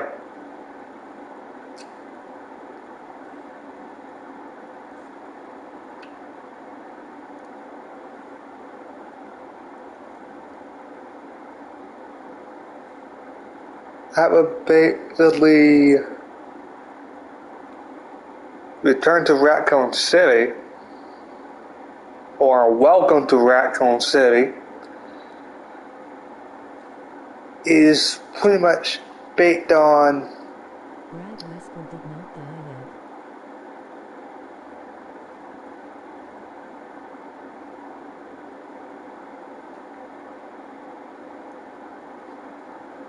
yet. Yeah, I know, but it would basically based on the second one,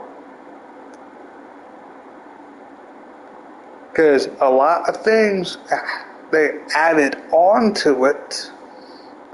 It give a little bit of a teaser. It's like for gamers to actually pretty much go and fucking see it and go buy the fucking film, buy the DVD. So that's why they did the orphanage. They did pretty much almost everything according to the damn game. Almost. They add a little bit teaser in there. Make sure that pretty much the hardcore fans of Resident Evil is pretty much they notice a few things that they saw in the before films before they. I'm gonna stop that with my hands. Bugging the fuck out of me and maybe bugging the fuck out of you. I'm just trying to say. Stop with my fucking hand. Need a drink. Hold on. You're gonna have a cup of cola.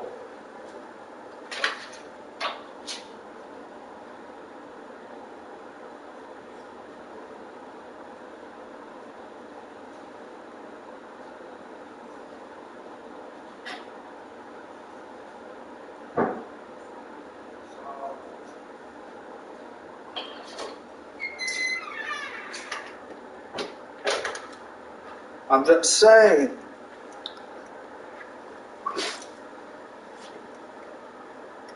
like that, pretty much. That mansion.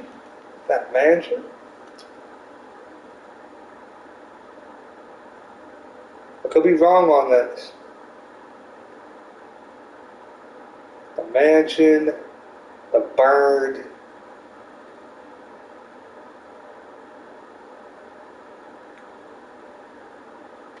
There's some key moments in the mansion that pretty much relates to the before films. If you're really that hardcore fan, as pretty much everybody claims to be a hardcore fan.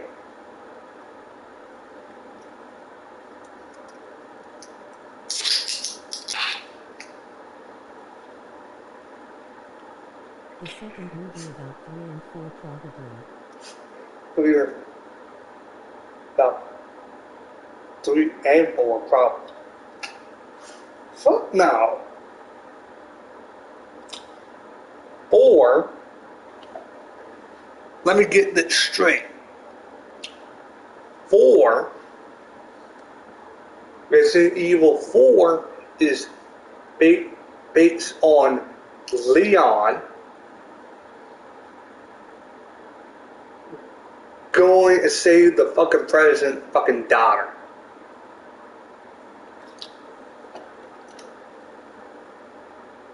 This one was based on pretty much my belief that it was based on a little bit of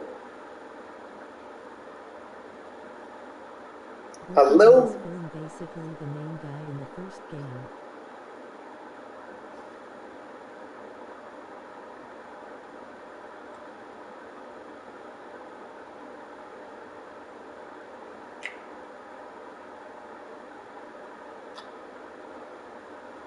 Get to that point. But the thing is,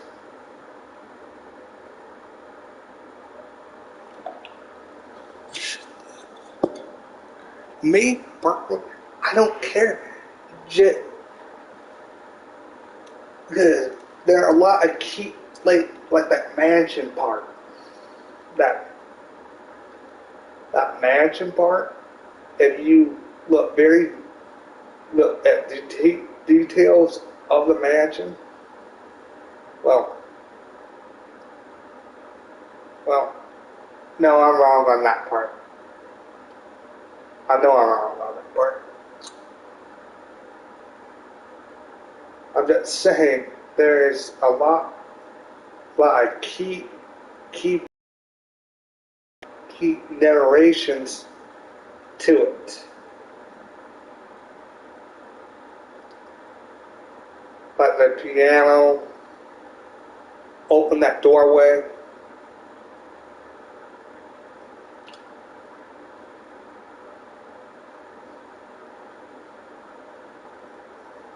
That wasn't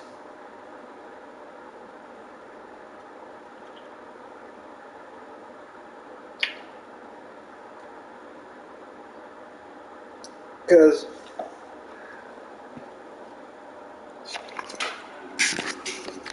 their next drive. And fortunate to get points on the board last time. They had to hit a really long field goal to do so. I don't know how I hit that big pipe arm.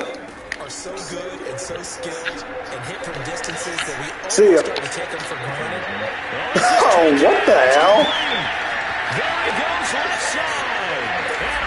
And all the way in. Touchdown, New York. Raheem Mostert. Touchdown number 22 of the season. And the Jets are able to extend their lead in the final seconds of this third. This is on pro. For as big and strong as some of these So guys competitive, are, too, shit. receiving 4 pounds, it is sometimes hard to appreciate how truly fast they can move. That was incredible. And that's the kind of play where you have to kind of catch your breath. I need to watch the pass. Give me a second. Oh. Because when he shifted into high gear, he was an absolute blower out there. No substitute for speed. We talk about that all the time. The evidence was right there.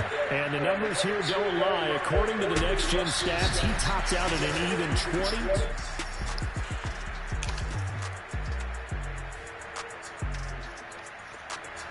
Jets offense coming up now to start their next drive. And this crowd has certainly liked what they've seen. Their guys fully expected to win this one coming in, and they have not disappointed as they've got the big lead here in the fourth. Oh, he's got some breathing room. And he's going to get this all the way down inside. I'm saying 159 yards there are a lot. Now as this sensational afternoon Like, continues. you said we're not going to see. We're not going to see. Off the third one and second one. Where is the tyrant and nemesis?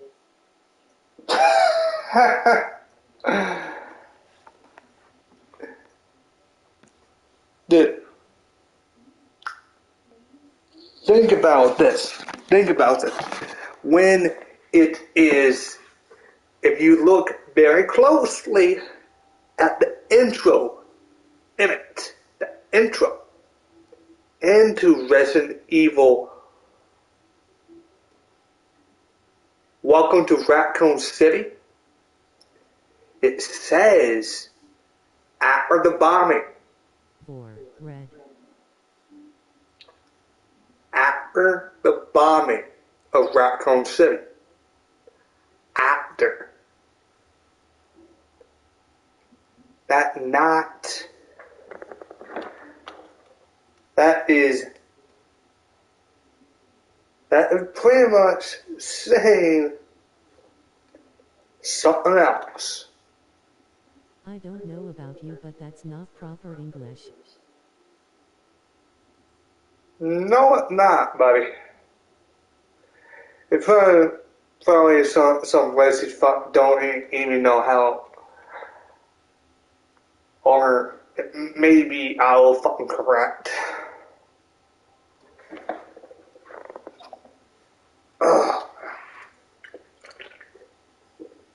I've been getting on a lot of people like that. But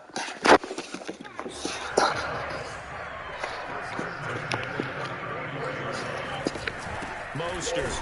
And he sneaks his way forward only for a couple here. Second down. Charles, you said earlier this defense is probably going to need to hold these guys right around 20 or under that if they were going to have a chance. You are fucking sell out if you are playing as the Jets. Time ago in this game, didn't they? Looks like they're headed towards a you want to fucking sell out if you are playing as the Jets. Dude, I got drafted by the Jets. I gotta play. I gotta play for them. From the red zone now, they'll look to throw. Now they set up the screen. That's complete. And he maybe makes it back to I gotta play for them. But I gotta play for them. And I'm pretty damn good. I think they were hoping to get it to him. He could make a man or two miss, but that window closed quickly. And he'll go down here at the 12-yard line. 5 yards. Now it's 3rd and 5. Brandon, all things considered, they have to feel pretty good But I got that type of a game, considering the blitz that they just had against them. yeah, I'm on my 2nd year contract with them. And he will get into the end zone. It's another touchdown. This is On my second year on my contract with the Jets. I got a 4-year contract with the Jets here. I already won a Super Bowl with them last season. And they hope to polish things off, and what a run they are on as they try to turn a 6-game win streak into a 7-game win streak. And he's upended at the 33 following a good pickup of 8. That's it. That's what you want. Straight ahead positive gain. Just keep that clock ticking. Second down. Here's Mostert again. Oh, he's got a little delay. And oh, so close as he takes it all the way to the 2-yard line. Oh, well. Big yardage that time for the Jets. So that run there, I don't know if it's overstating things to call it a thing of beauty, but in terms of football plays, that's as good as you're going to see. And how about the situation that we're in right now? Because this is the fourth quarter. So you know there's some tired legs out there on defense and probably some tired minds as well trying to chase guys around for 4 quarters. But this is where conditioning, athleticism, that separates the good backs from the great backs. And that was an A-plus effort right there. He covered a lot of ground on that one, as evidenced by 5 total there on the exchange stats. I don't even know how a fucking fight went to shit.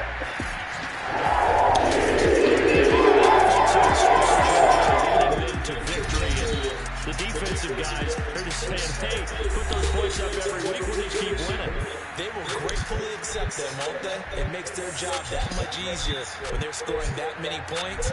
Allows them to play with a totally different style and a different flow.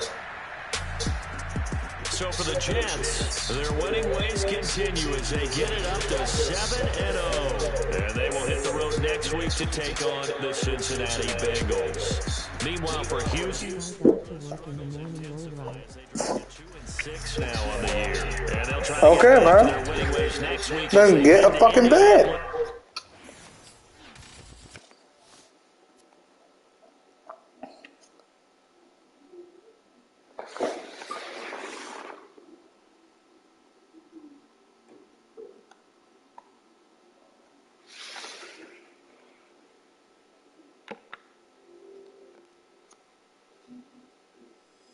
Our pay-per-view is on Monday. Okay, Mom. All right, it's time for Hidden Gems, this segment where we ask our audience to spotlight the people that simply do not get enough credit for the impact that they're making on the NFL.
You need to try to join me and Brad party when we play Dead by Daylight. There is 2 people you might like talking to you.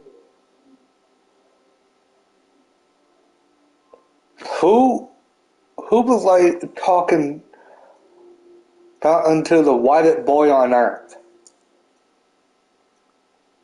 Leroy.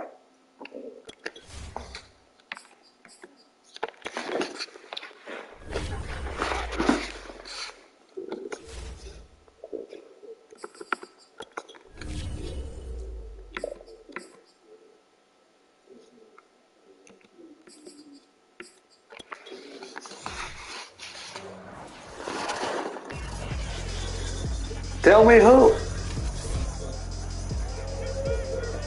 It's Madden NFL 22, and the question is, are you ready for some football? It's the reigning Super Bowl champs and the Bengals, and it comes your way next.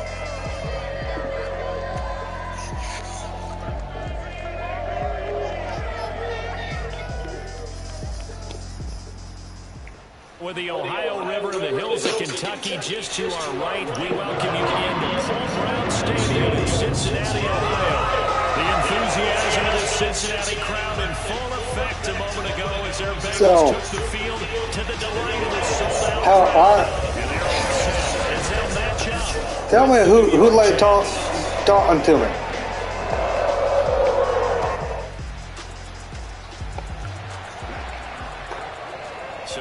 Tell me who. Take over and they will have the football at their own 20-yard line. Now Hall off the play fake. Caught right side, Davis. And they'll get it all the way up about 5 yards shy of midfield. The big play to start him out. Has him at the 45 already. And they went the wrong way there. Losing yardage back at the 43-yard line. Hall looking to throw on second down. That's to the veteran tight end, Carter Landry. And all the way in. Touchdown, New York. Carter Landry hitting double digits. Tell me who let me, who would like to talk to me? Oh, I think it's fair to say there's nothing that gets a crowd to its feet. Your imaginary bet, friend. And that was something special there. Boy, was he moving. And we do talk a lot about how the tight end position has changed in the NFL. But On our Valentine's Day pay-per-view, I think you got a day off. oh, no.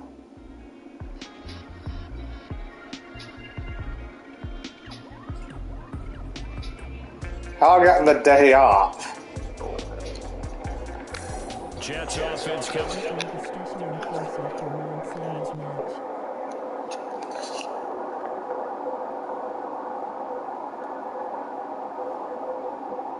Yeah, but if I got the, why do I get the fucking day off if I'm actually supposed to be there? Because that make no sense. But the playoffs, we know how it works. They'll be here before you know it. If it ended today, they would be the number 1 seed. And that's a great spot to be in, but I love the phrase, if it ended today. And I guarantee you, that's what they've discussed in their locker room, in their meeting rooms. Yeah, we know where we'd be if it ended today, but we also know it's not ending today. Right. So they've got to continue to play the type of ball that put them in the spot where they're number 1 in their conference. Here's a throw out line complete to his running back right side. And some room to run now. And they're going to have this across midfield and inside the 45. It's a big play that time by the Jets. They're going to fight on the 27th of February. Okay. And there's another example right there. Alright, fine. But how about his accuracy? It's been exceptional. On 1st and 10, it's Mostert. And some room to maneuver. Escapes the defender. Now he's going to take it in for a Jets touchdown.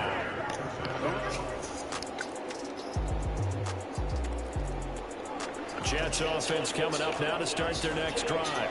After the long touchdown drive we just saw, you wonder if maybe that's taken a little of the wind out of this offensive sails because they had it going pretty good last time, too. They had to sit over there for a little while, didn't they? You know, they were eager, amped up to get back on the field after just scoring, hoping to get the ball back quickly. That didn't happen, so I'd say come out, just kind of get started again. You know, doesn't have to be anything dramatic. Just get moving, get loose again, and see if they can get it downfield. Now this one complete downfield on the left side. And they nearly get this all the way to midfield. Mark him down at the 49. And defensively, they were in zone. A little careful, you're losing playing against a good quarterback like he is to not play too much zone. Yeah, you have to be careful about how much time you're giving up. I think it's a good point you just brought up. So maybe if you still want to play zone, you go to a zone blitz scheme. And you can drop that all the way in. Touchdown, New York. Raheem Mostert, his 25th touchdown. Tying Emmitt Smith for the 5th most in one season. And the Jets find a way to stretch their lead.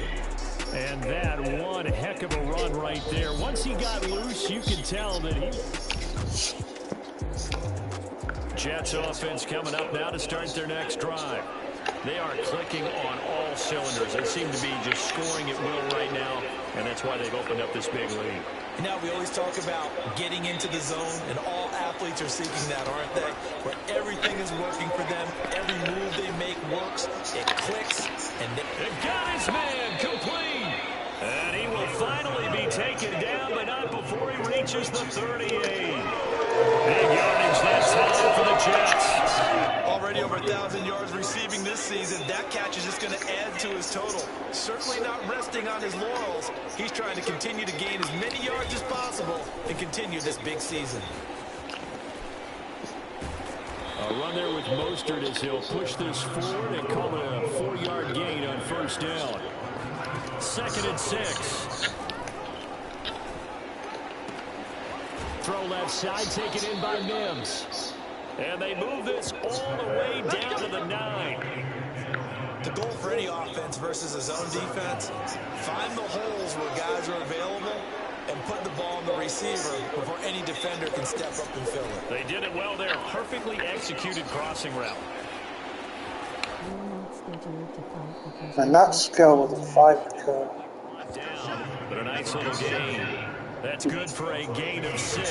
2nd and goal. Postpone your match. Quite a bit, obviously. They did last week. It was over 100 yards. Why you put week is announced Wednesday. Until they take that away, I would continue to lean on him. Try and have another reward for him winning this game. But when you look back at last week and you saw how he was able to find holes in the defense, but also the run after the catch, that's what made it impressive. So calling a gain of a couple. The defense stiffening here. It's 3rd and goal.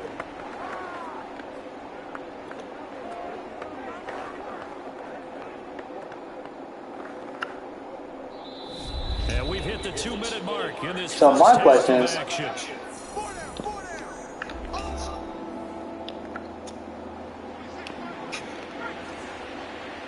why move my mat to a later date?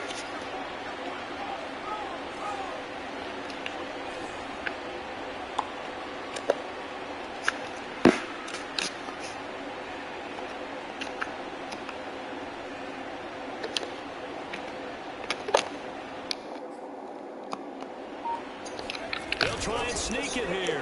And he's into the end zone. Touchdown, Jets. It's their quarterback. Keeping it.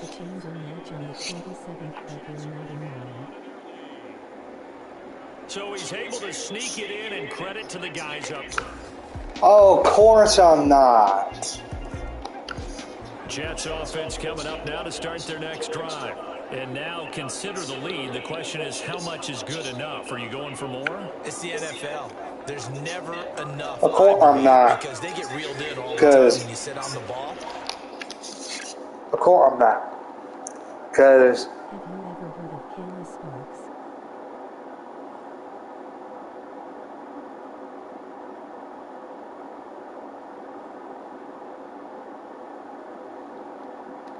yeah. They will try and move the ball downfield, try and squeeze a few more points out of this first half. They'll be careful. They'll be a little bit cautious at times, but also they will attack downfield and try and get. Well, he's free going down the left side. It's a foot race.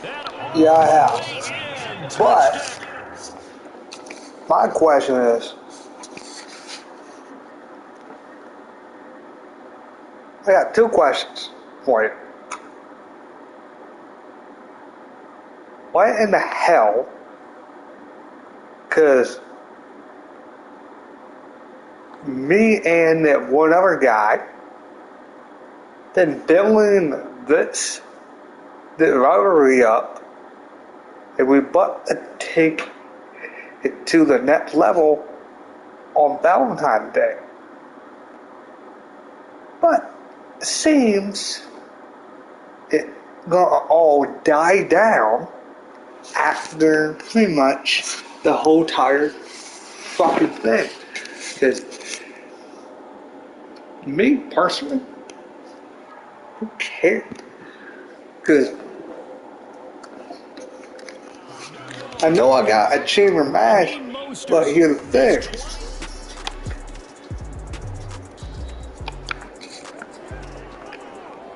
So we are in the final minute now of the first half as this offense gets ready to take over. Hall now, a final shot before break. Dancing to his left.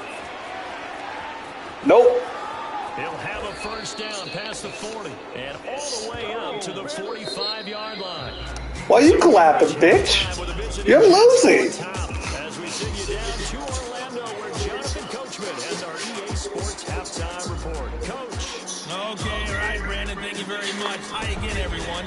Let's get you caught up with what's going on around the NFL. We are officially into the second half of the season.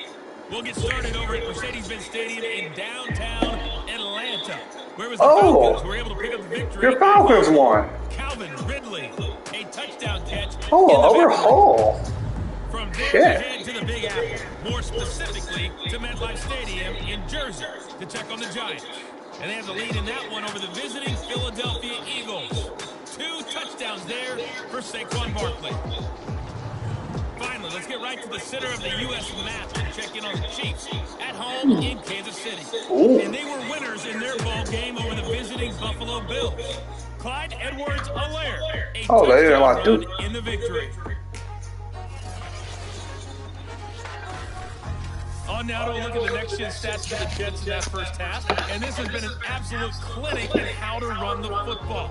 Over 200 yards on the ground just in the first 2 quarters alone.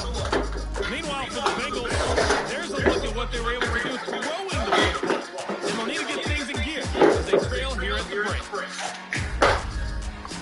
These 2 teams are in their final adjustments for the second half. And to bring it your way, we go back up to Cincinnati and Brandon Gott. All right, Coach, thank you, and we welcome everyone back for quarter number 3. And the Jets set to receive this third quarter kickoff, and they have the lead as well as we are underway in the second half. Taking in at the 3. And a good return as he'll be stopped.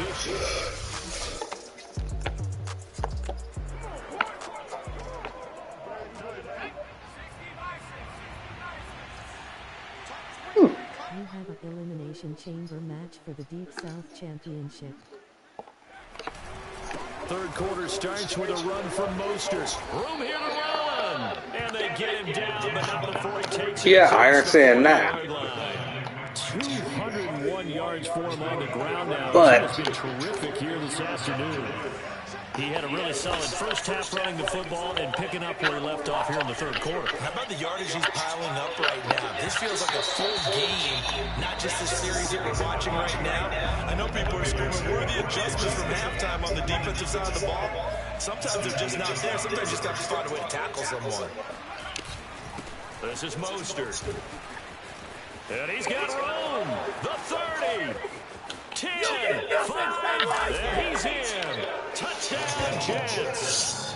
Raheem Mostert with touchdown number 27. That ties Priest Holmes for the 3rd most in a single year. And the Jets come right out of the locker room and score here in the opening minute of the 3rd quarter. Well, I tell you what, when you get a running back who can move like that in the open field, that's something to take advantage of, and they Jets offense coming up now to start their next drive. And for them, a touchdown their last go-around. Obviously, they'll be hoping to do that again. And when you start plotting for this drive, when you start thinking to yourself, okay, what are we going to do? You don't go away from what you did before because that worked. But you have to be prepared for wrinkles and counters because you know they'll make some adjustments. That's complete. It's Elijah Moore. And he'll be taken down, but not before they work it across midfield. Well, I certainly don't want to pile on, but this defense has just not been up to the challenge in this game, and this continues as we see here. Coverage, not been very good. Soft in spots. There's an easy throw and catch for another first down. And he sneaks his way forward only for a couple here. Second down. Now a first carry for their fullback. And he's going to be met at the line of scrimmage and taken down. 2 runs in a row, but only 2 yards to show for it. And a throw there going to be incomplete. Something we haven't really seen much of. I'm talking about you and Joey Apocalypse for championship. This week he's up over 80%. I don't know how you slow him down. Pass rush is usually the best way because a quarterback on his back usually can't complete a pass. Now on 4th down, it's the punt team sending this one away. And that is much too long. That's into the end zone for a touchback. Yeah, you and Joey are fighting on Valentine's Day for the Deep South title.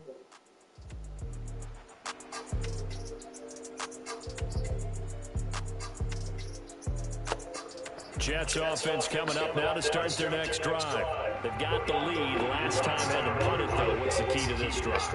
I think it's leverage. The big guys up front. You know the motivational speech on the sideline is, guys, give us an opportunity. Protect the passer, create space for our runners, and let's go ahead and get these games. One man wins. Let's go do it on this drive. We'll watch that leverage on this drive. Officially nothing on that last run. They'll try again, 2nd and 10. You're the main event after me and Sammy on Valentine's Day. He's got a man complete. And now off to the races down the right side. Touchdown Jets. Corey Davis, an even 90 yards. And the Jets are able to strike quickly to add on to their lead. And I think it's safe to say we won't call many touchdown passes longer than that this year, partner. No, I would agree with that totally. And right now, you're looking at an offensive coordinator. Conservative would not go next. Jets offense coming up now to start their next drive. And this one has gone pretty well to form. They've come in, had little problem thus far, and now they'll try to polish things off in the fourth. And the carry in first down by Mostert is going to wind up losing yardage there as he stopped for officially a loss of 2. 2nd down, here's Mostert again. And maybe a measure of revenge there. He's had his way in this one, but this time they get him behind the line. Being chased out left. He'll have a first down past the 40. He'll take this to the other side of midfield before going out of bounds. He's starting to fall into the category of not fair, because when he's on target throwing the ball, he's dangerous. But when you add in his ability to make plays with his feet, almost impossible. Yeah, exactly. They've had trouble stopping him in the secondary. This time they've got the great coverage. Oh, he can run too. So, Charles, offensively, this group really playing at a high level, 7-0. And we're still a long ways from discussing a potential unbeaten season, I think. But to use a golf expression, no blemishes on the card, at least to this point. Yeah, unlike my teenage years where there were blemishes everywhere and the dermatologist was on speed dial. But I do think that they're going to have to start answering questions about this start if they keep winning games. You and I both know, we in the media, we'll start to obsess about it and wonder, can they take it all the way to an undefeated season? Mostert is into the end zone for a Jets touchdown. So, CD, there didn't seem to be much resistance there down near the goal line. Yeah, partner, from what I saw there, not a real good job of matching up defensively, because to me, they look like they were just in their base 3-4 package. You need bigger bodies in there in a goal line type situation. The 3-4 right between the 20s, but not down here. So this offense will head back out there, already in excellent field position thanks to the interception. Here's Mostert, able to fight through one tackle. And he maneuvers his way down to the 3-yard line. A nice pickup of 6 there to get him closer to the end zone, and it'll be 2nd and goal.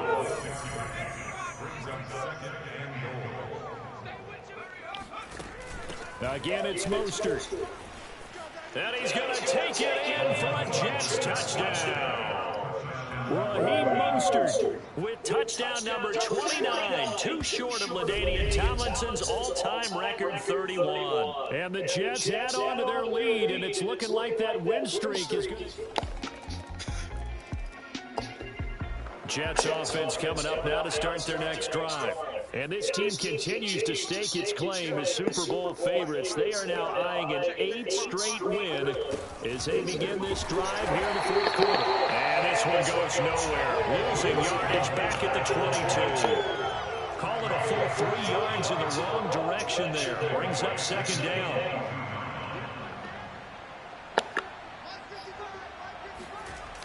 On the Jets sweep, here comes more. And some space here.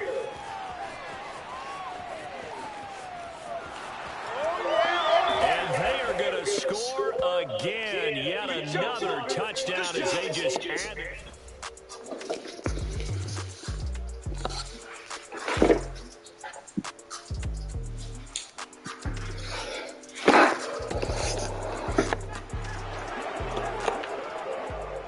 Offenses have been clicking in this one. A lot of points on the board. We'll see if that trend continues.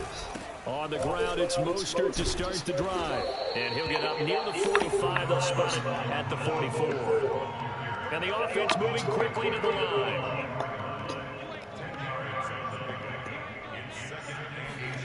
On the jet sweep, here comes Moore.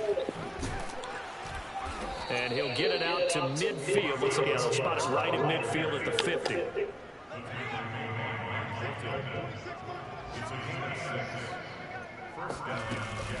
They run out of the shotgun with Mostert. They find some open field here. The 20. 5. And he will get into the end zone. It's another touchdown. This thing is ugly. For as big and strong as some of these guys are, especially when you see them in full pads, it is sometimes hard to appreciate how truly fast they can move. That was incredible. And there's an old chestnut of an expression called getting on your horse. And I hate to use it, but I'm going to right here because it absolutely applies. How about the head of steam he has behind him? A big offensive explosion helped leading them to victory. And the defensive guys, they're just saying, hey, put those points up every week. We'll just keep winning. They will gratefully accept them, won't they? It makes their job that much easier when they're scoring that many points. Allows them to play with a totally different style and a different flow. So for the Jets, they continue to cruise as they move to 8-0 now on the campaign. And they'll have another road date next week with the Miami Dolphins. Meanwhile, for Cincinnati, the struggles intensify as they drop to 2-6 now on the year. And they'll have a chance at redemption next week at home. You don't got a day off. You're the main event on Valentine's Day.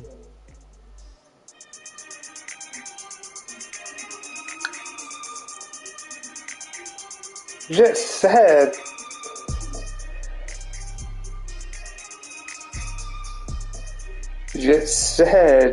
I might have a day off. And I can look back on that stream and call you out on your bullshit.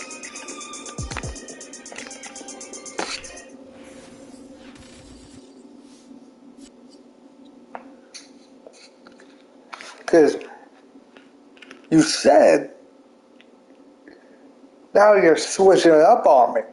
You said, I got the day off. I got confused. You two got a match.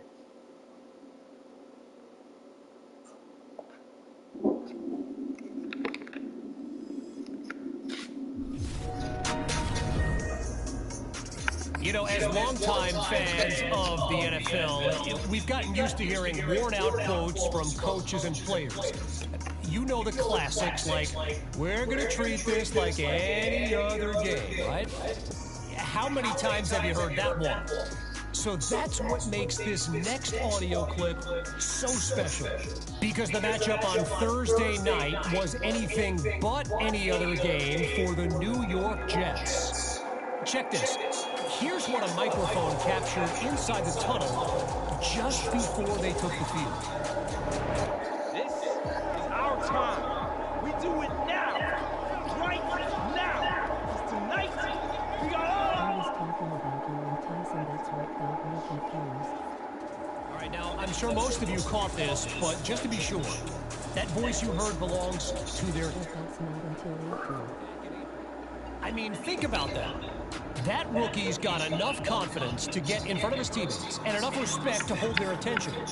I'm telling you, remember this moment. Remember this moment. Because in time, we're going to look back on it and say that was the day that young man became one of the leaders of this team.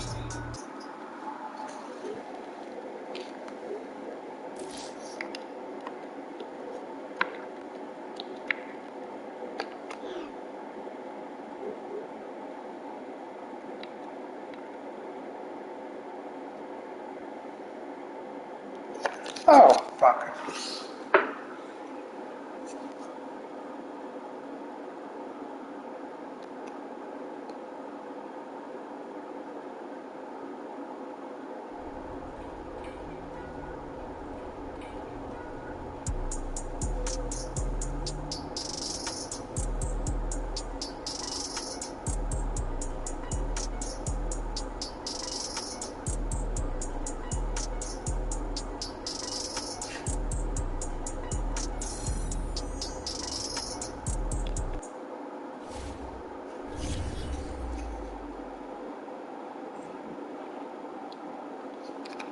Oh, I think TJ Watt.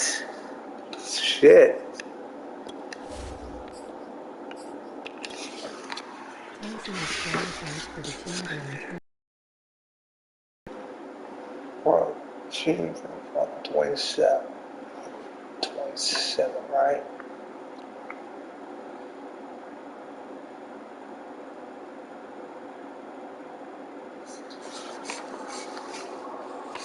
Dude, we still got time for it.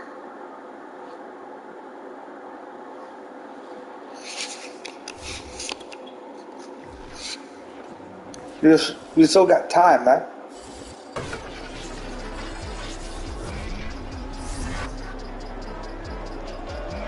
It's Madden NFL 22 on EA Sports, where division rivals will clash in the AFC East. It's the reigning Super Bowl champs and the Dolphins on Monday Night Prime Time.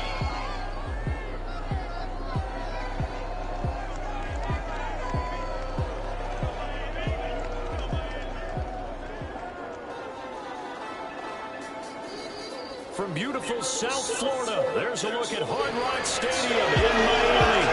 The excitement brewing here in South Florida as a moment ago the Dolphins starters were introduced to this home crowd. They're fired up as well as they get set to... The rematch is more insane.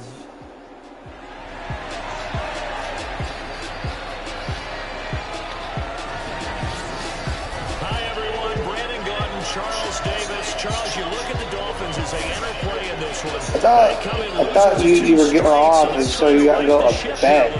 They're teetering a little bit, aren't they? And now things could really go south. So you got to work this game, so they understand the importance of playing well and stopping this streak. Meanwhile, for the visiting Jets, they're halfway home, looking good, and a perfect 8-0. And not much to complain about so far, is there? I'd have to say they're the best team in the NFL through the first half of the year.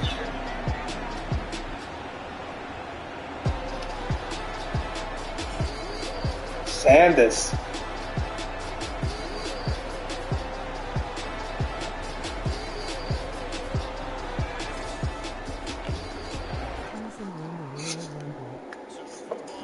Yeah, he won the Royal Rumble, and he getting an early shot. He get an early fucking shot at a championships.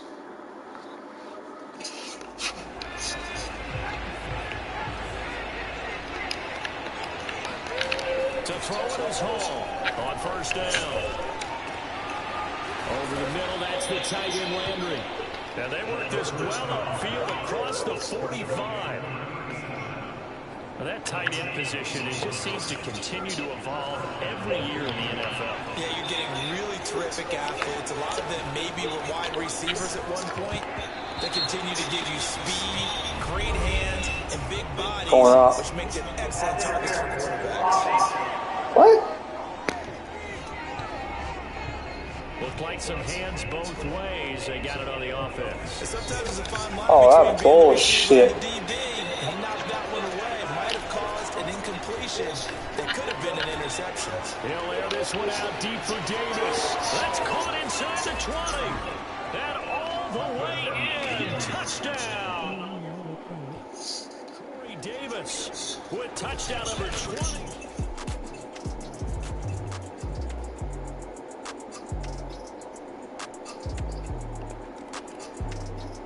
Yeah, you're fine.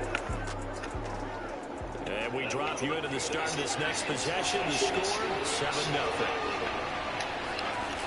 Now a play fake here on first down.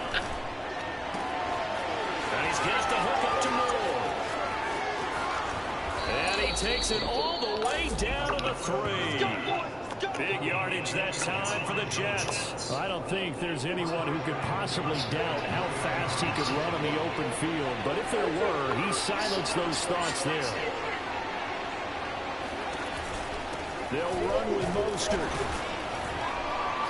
And he'll go backwards, losing yardage to the 5. That sends him 2 yards in the wrong direction and leads to second down.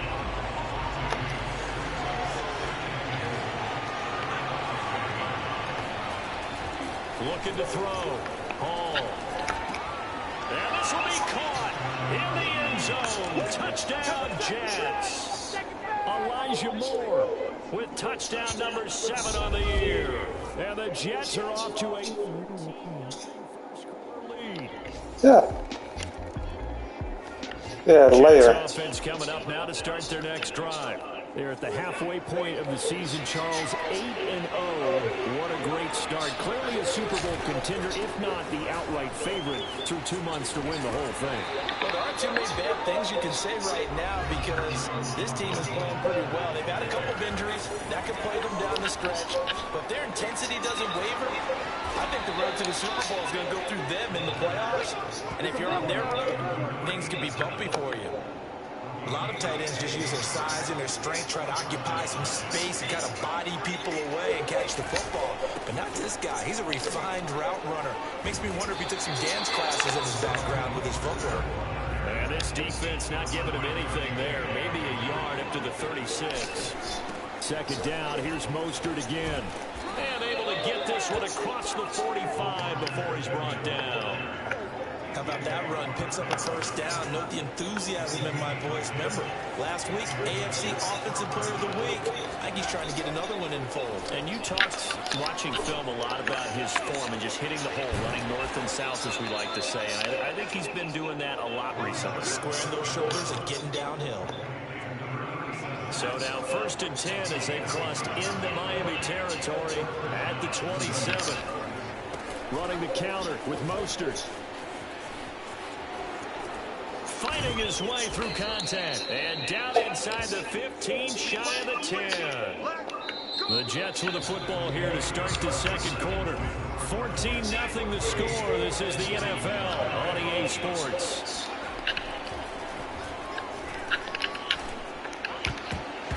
Now here's a look for the end zone, but that one's going to wind up incomplete. I think he's got to be careful not to force anything into coverage right there. There weren't really any throwing lanes. But the best part for him, he's got 2nd and 3rd down to fall back on. And he's in. Touchdown, Jets. A 12-yard touchdown run. And the Jets will extend their lead. So simple math here in the first half. They've had 3 drives offensively, and they have scored every time, and they've got the lead. Well, whenever we talk about adjustments, we usually talk about an offense. Jets offense coming up now to start their next drive. Last time they were out here, they had the benefit of good field position, led to a touchdown. This time, they're going to have to work for it. They are, but with that last drive that culminated in a touchdown, I think they carry that confidence into this one. It doesn't matter where you start with the football now, they have to feel great about their opportunity. 51 yards rushing for him now on just 6 carries to this point. A big play to start him out. Has him at the 45 already. Back to throw. Hall. It's a first down and more for Davis. And all the way in. Touchdown, New York.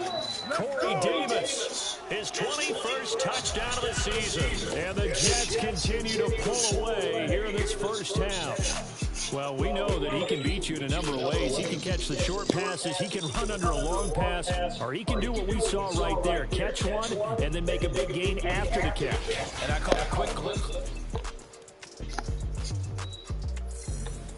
Jets offense coming up now to start their next drive. They are just putting things together so well here, drive after drive. They really have captured the momentum, haven't they?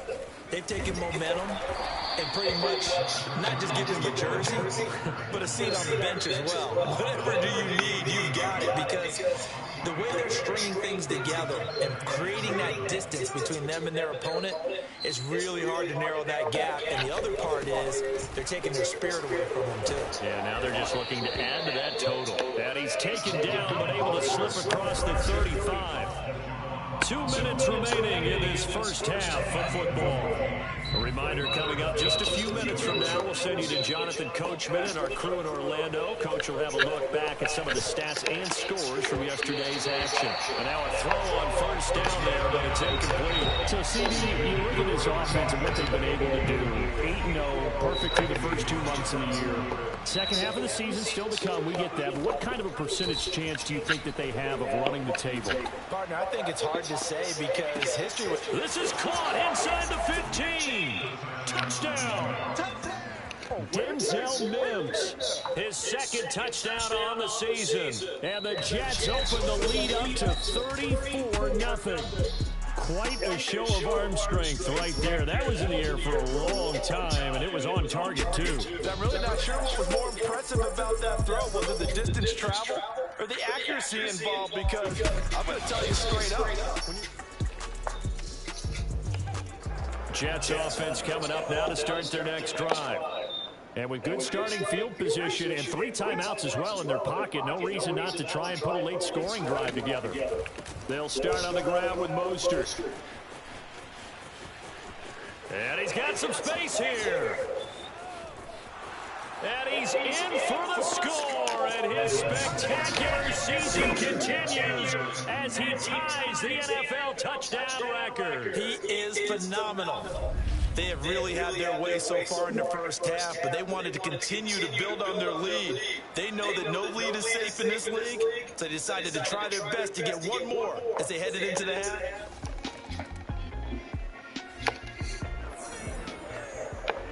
So the offense set to take the field here. They will have the football with less than a minute to go in the first half. And they'll indeed start on the ground to run that clock. That's going to wind up a loss of a full 3 yards on first down. I don't care. Got let it run.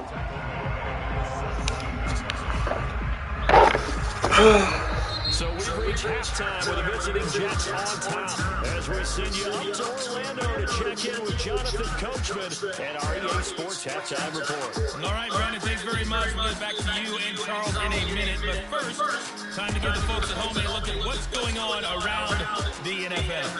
We'll get started up at Lucas Oil Stadium in the capital city of Indianapolis, where it was the visiting Titans who were able to walk away with the road victory.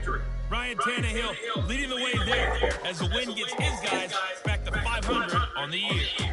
Next, we head off to check out another game. Justin Fields leading the way in the victory with 3 touchdown passes. Lastly, let's get you to Charlotte, North Carolina. Check on the Panthers at home at Bank of America Stadium. And they were losers in that one to the visiting Tampa Bay Bucks. Tom Brady, 4 touchdown passes in the victory. On now to look at the next gen stats in that first half for the Jets. And a big part of their success on the scoreboard is their success in the running game. Over 100 yards as a team in those first 2 quarters of play. Meanwhile, for the Dolphins, there's a look at what they were able to do throwing the football. And they'll need to get things in gear as they trail here at the break. Final adjustments being made for the second half. Whether they'll amount to much in a game that's already pretty well decided, well, that's another question. Nevertheless, let's get you back out to Brandon. Something to consider. We in for more one-way traffic here in the second half. It has not been a competitive game to this point. The Dolphins down on the scoreboard, but they'll have it first as we get going in this third quarter. Taking it about the 1. And he won't get this to the 20-yard line as he's down at the 19. Jets offense coming up now to start their next drive. I just forgot to say that before I left. Okay, I'm up. On the handoff, this is Mostert. And maybe a measure of revenge there. He's had his way in this one, but this time they get him behind the line. He'll lose a yard there, and it's 2nd and 11.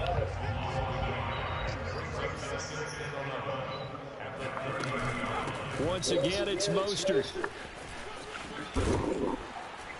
And he'll work this one up to about the 38. 126 yards for him on the ground now. He has been a tough man to bring down all night.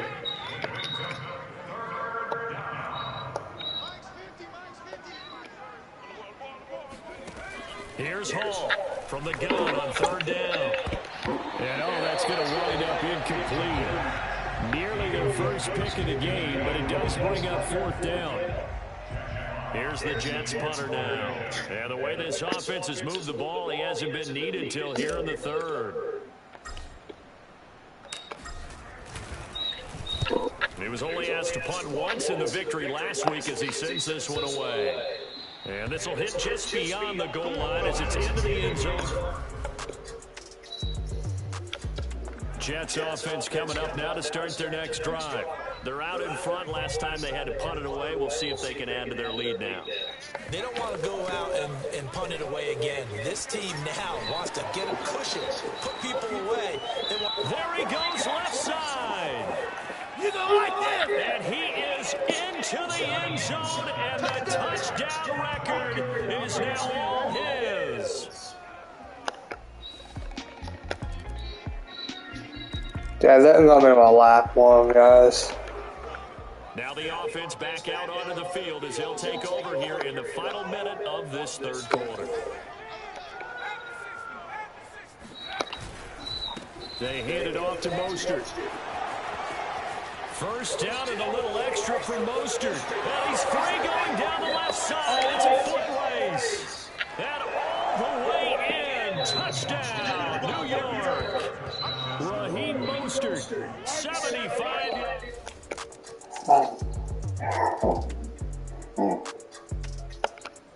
Jets offense coming up now to start their next drive. We find ourselves here in the midst of a one-sided affair. A lot of fill time down the stretch, Mr. Davis. So we could talk about food because that is something that you and I we enjoy our time at the table.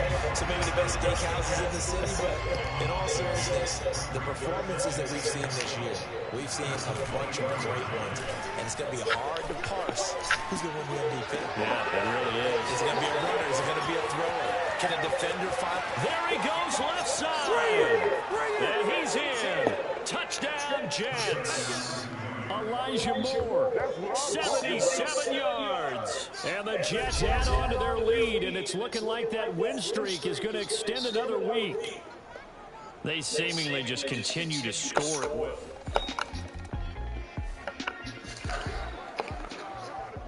We are in the fourth and final quarter as the offense will have the football starting this drive, 1st and 10. They'll try and run some clock here as they keep it on the ground. And some room to work. And he takes this one down almost all the way to the 30. It's a big play that time by the Jets. Well, that's a carry they have to be satisfied with, and throughout this game, they've been satisfied with what he's given them. Whenever they've needed a big run, a first down, he's the guy they've turned to. And it doesn't matter what the defense thinks.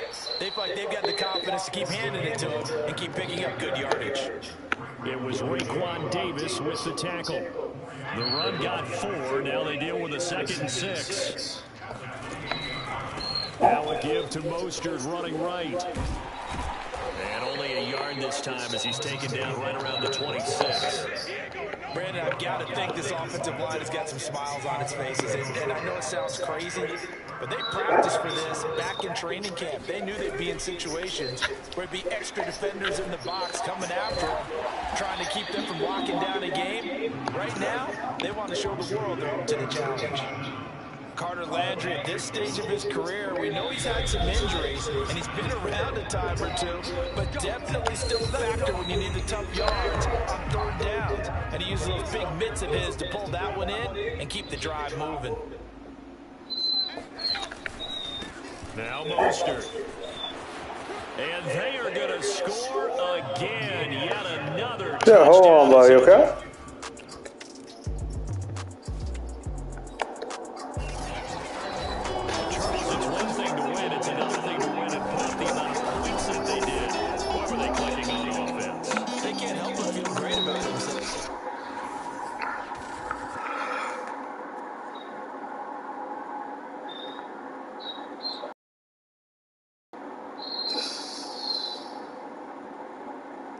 Hold on.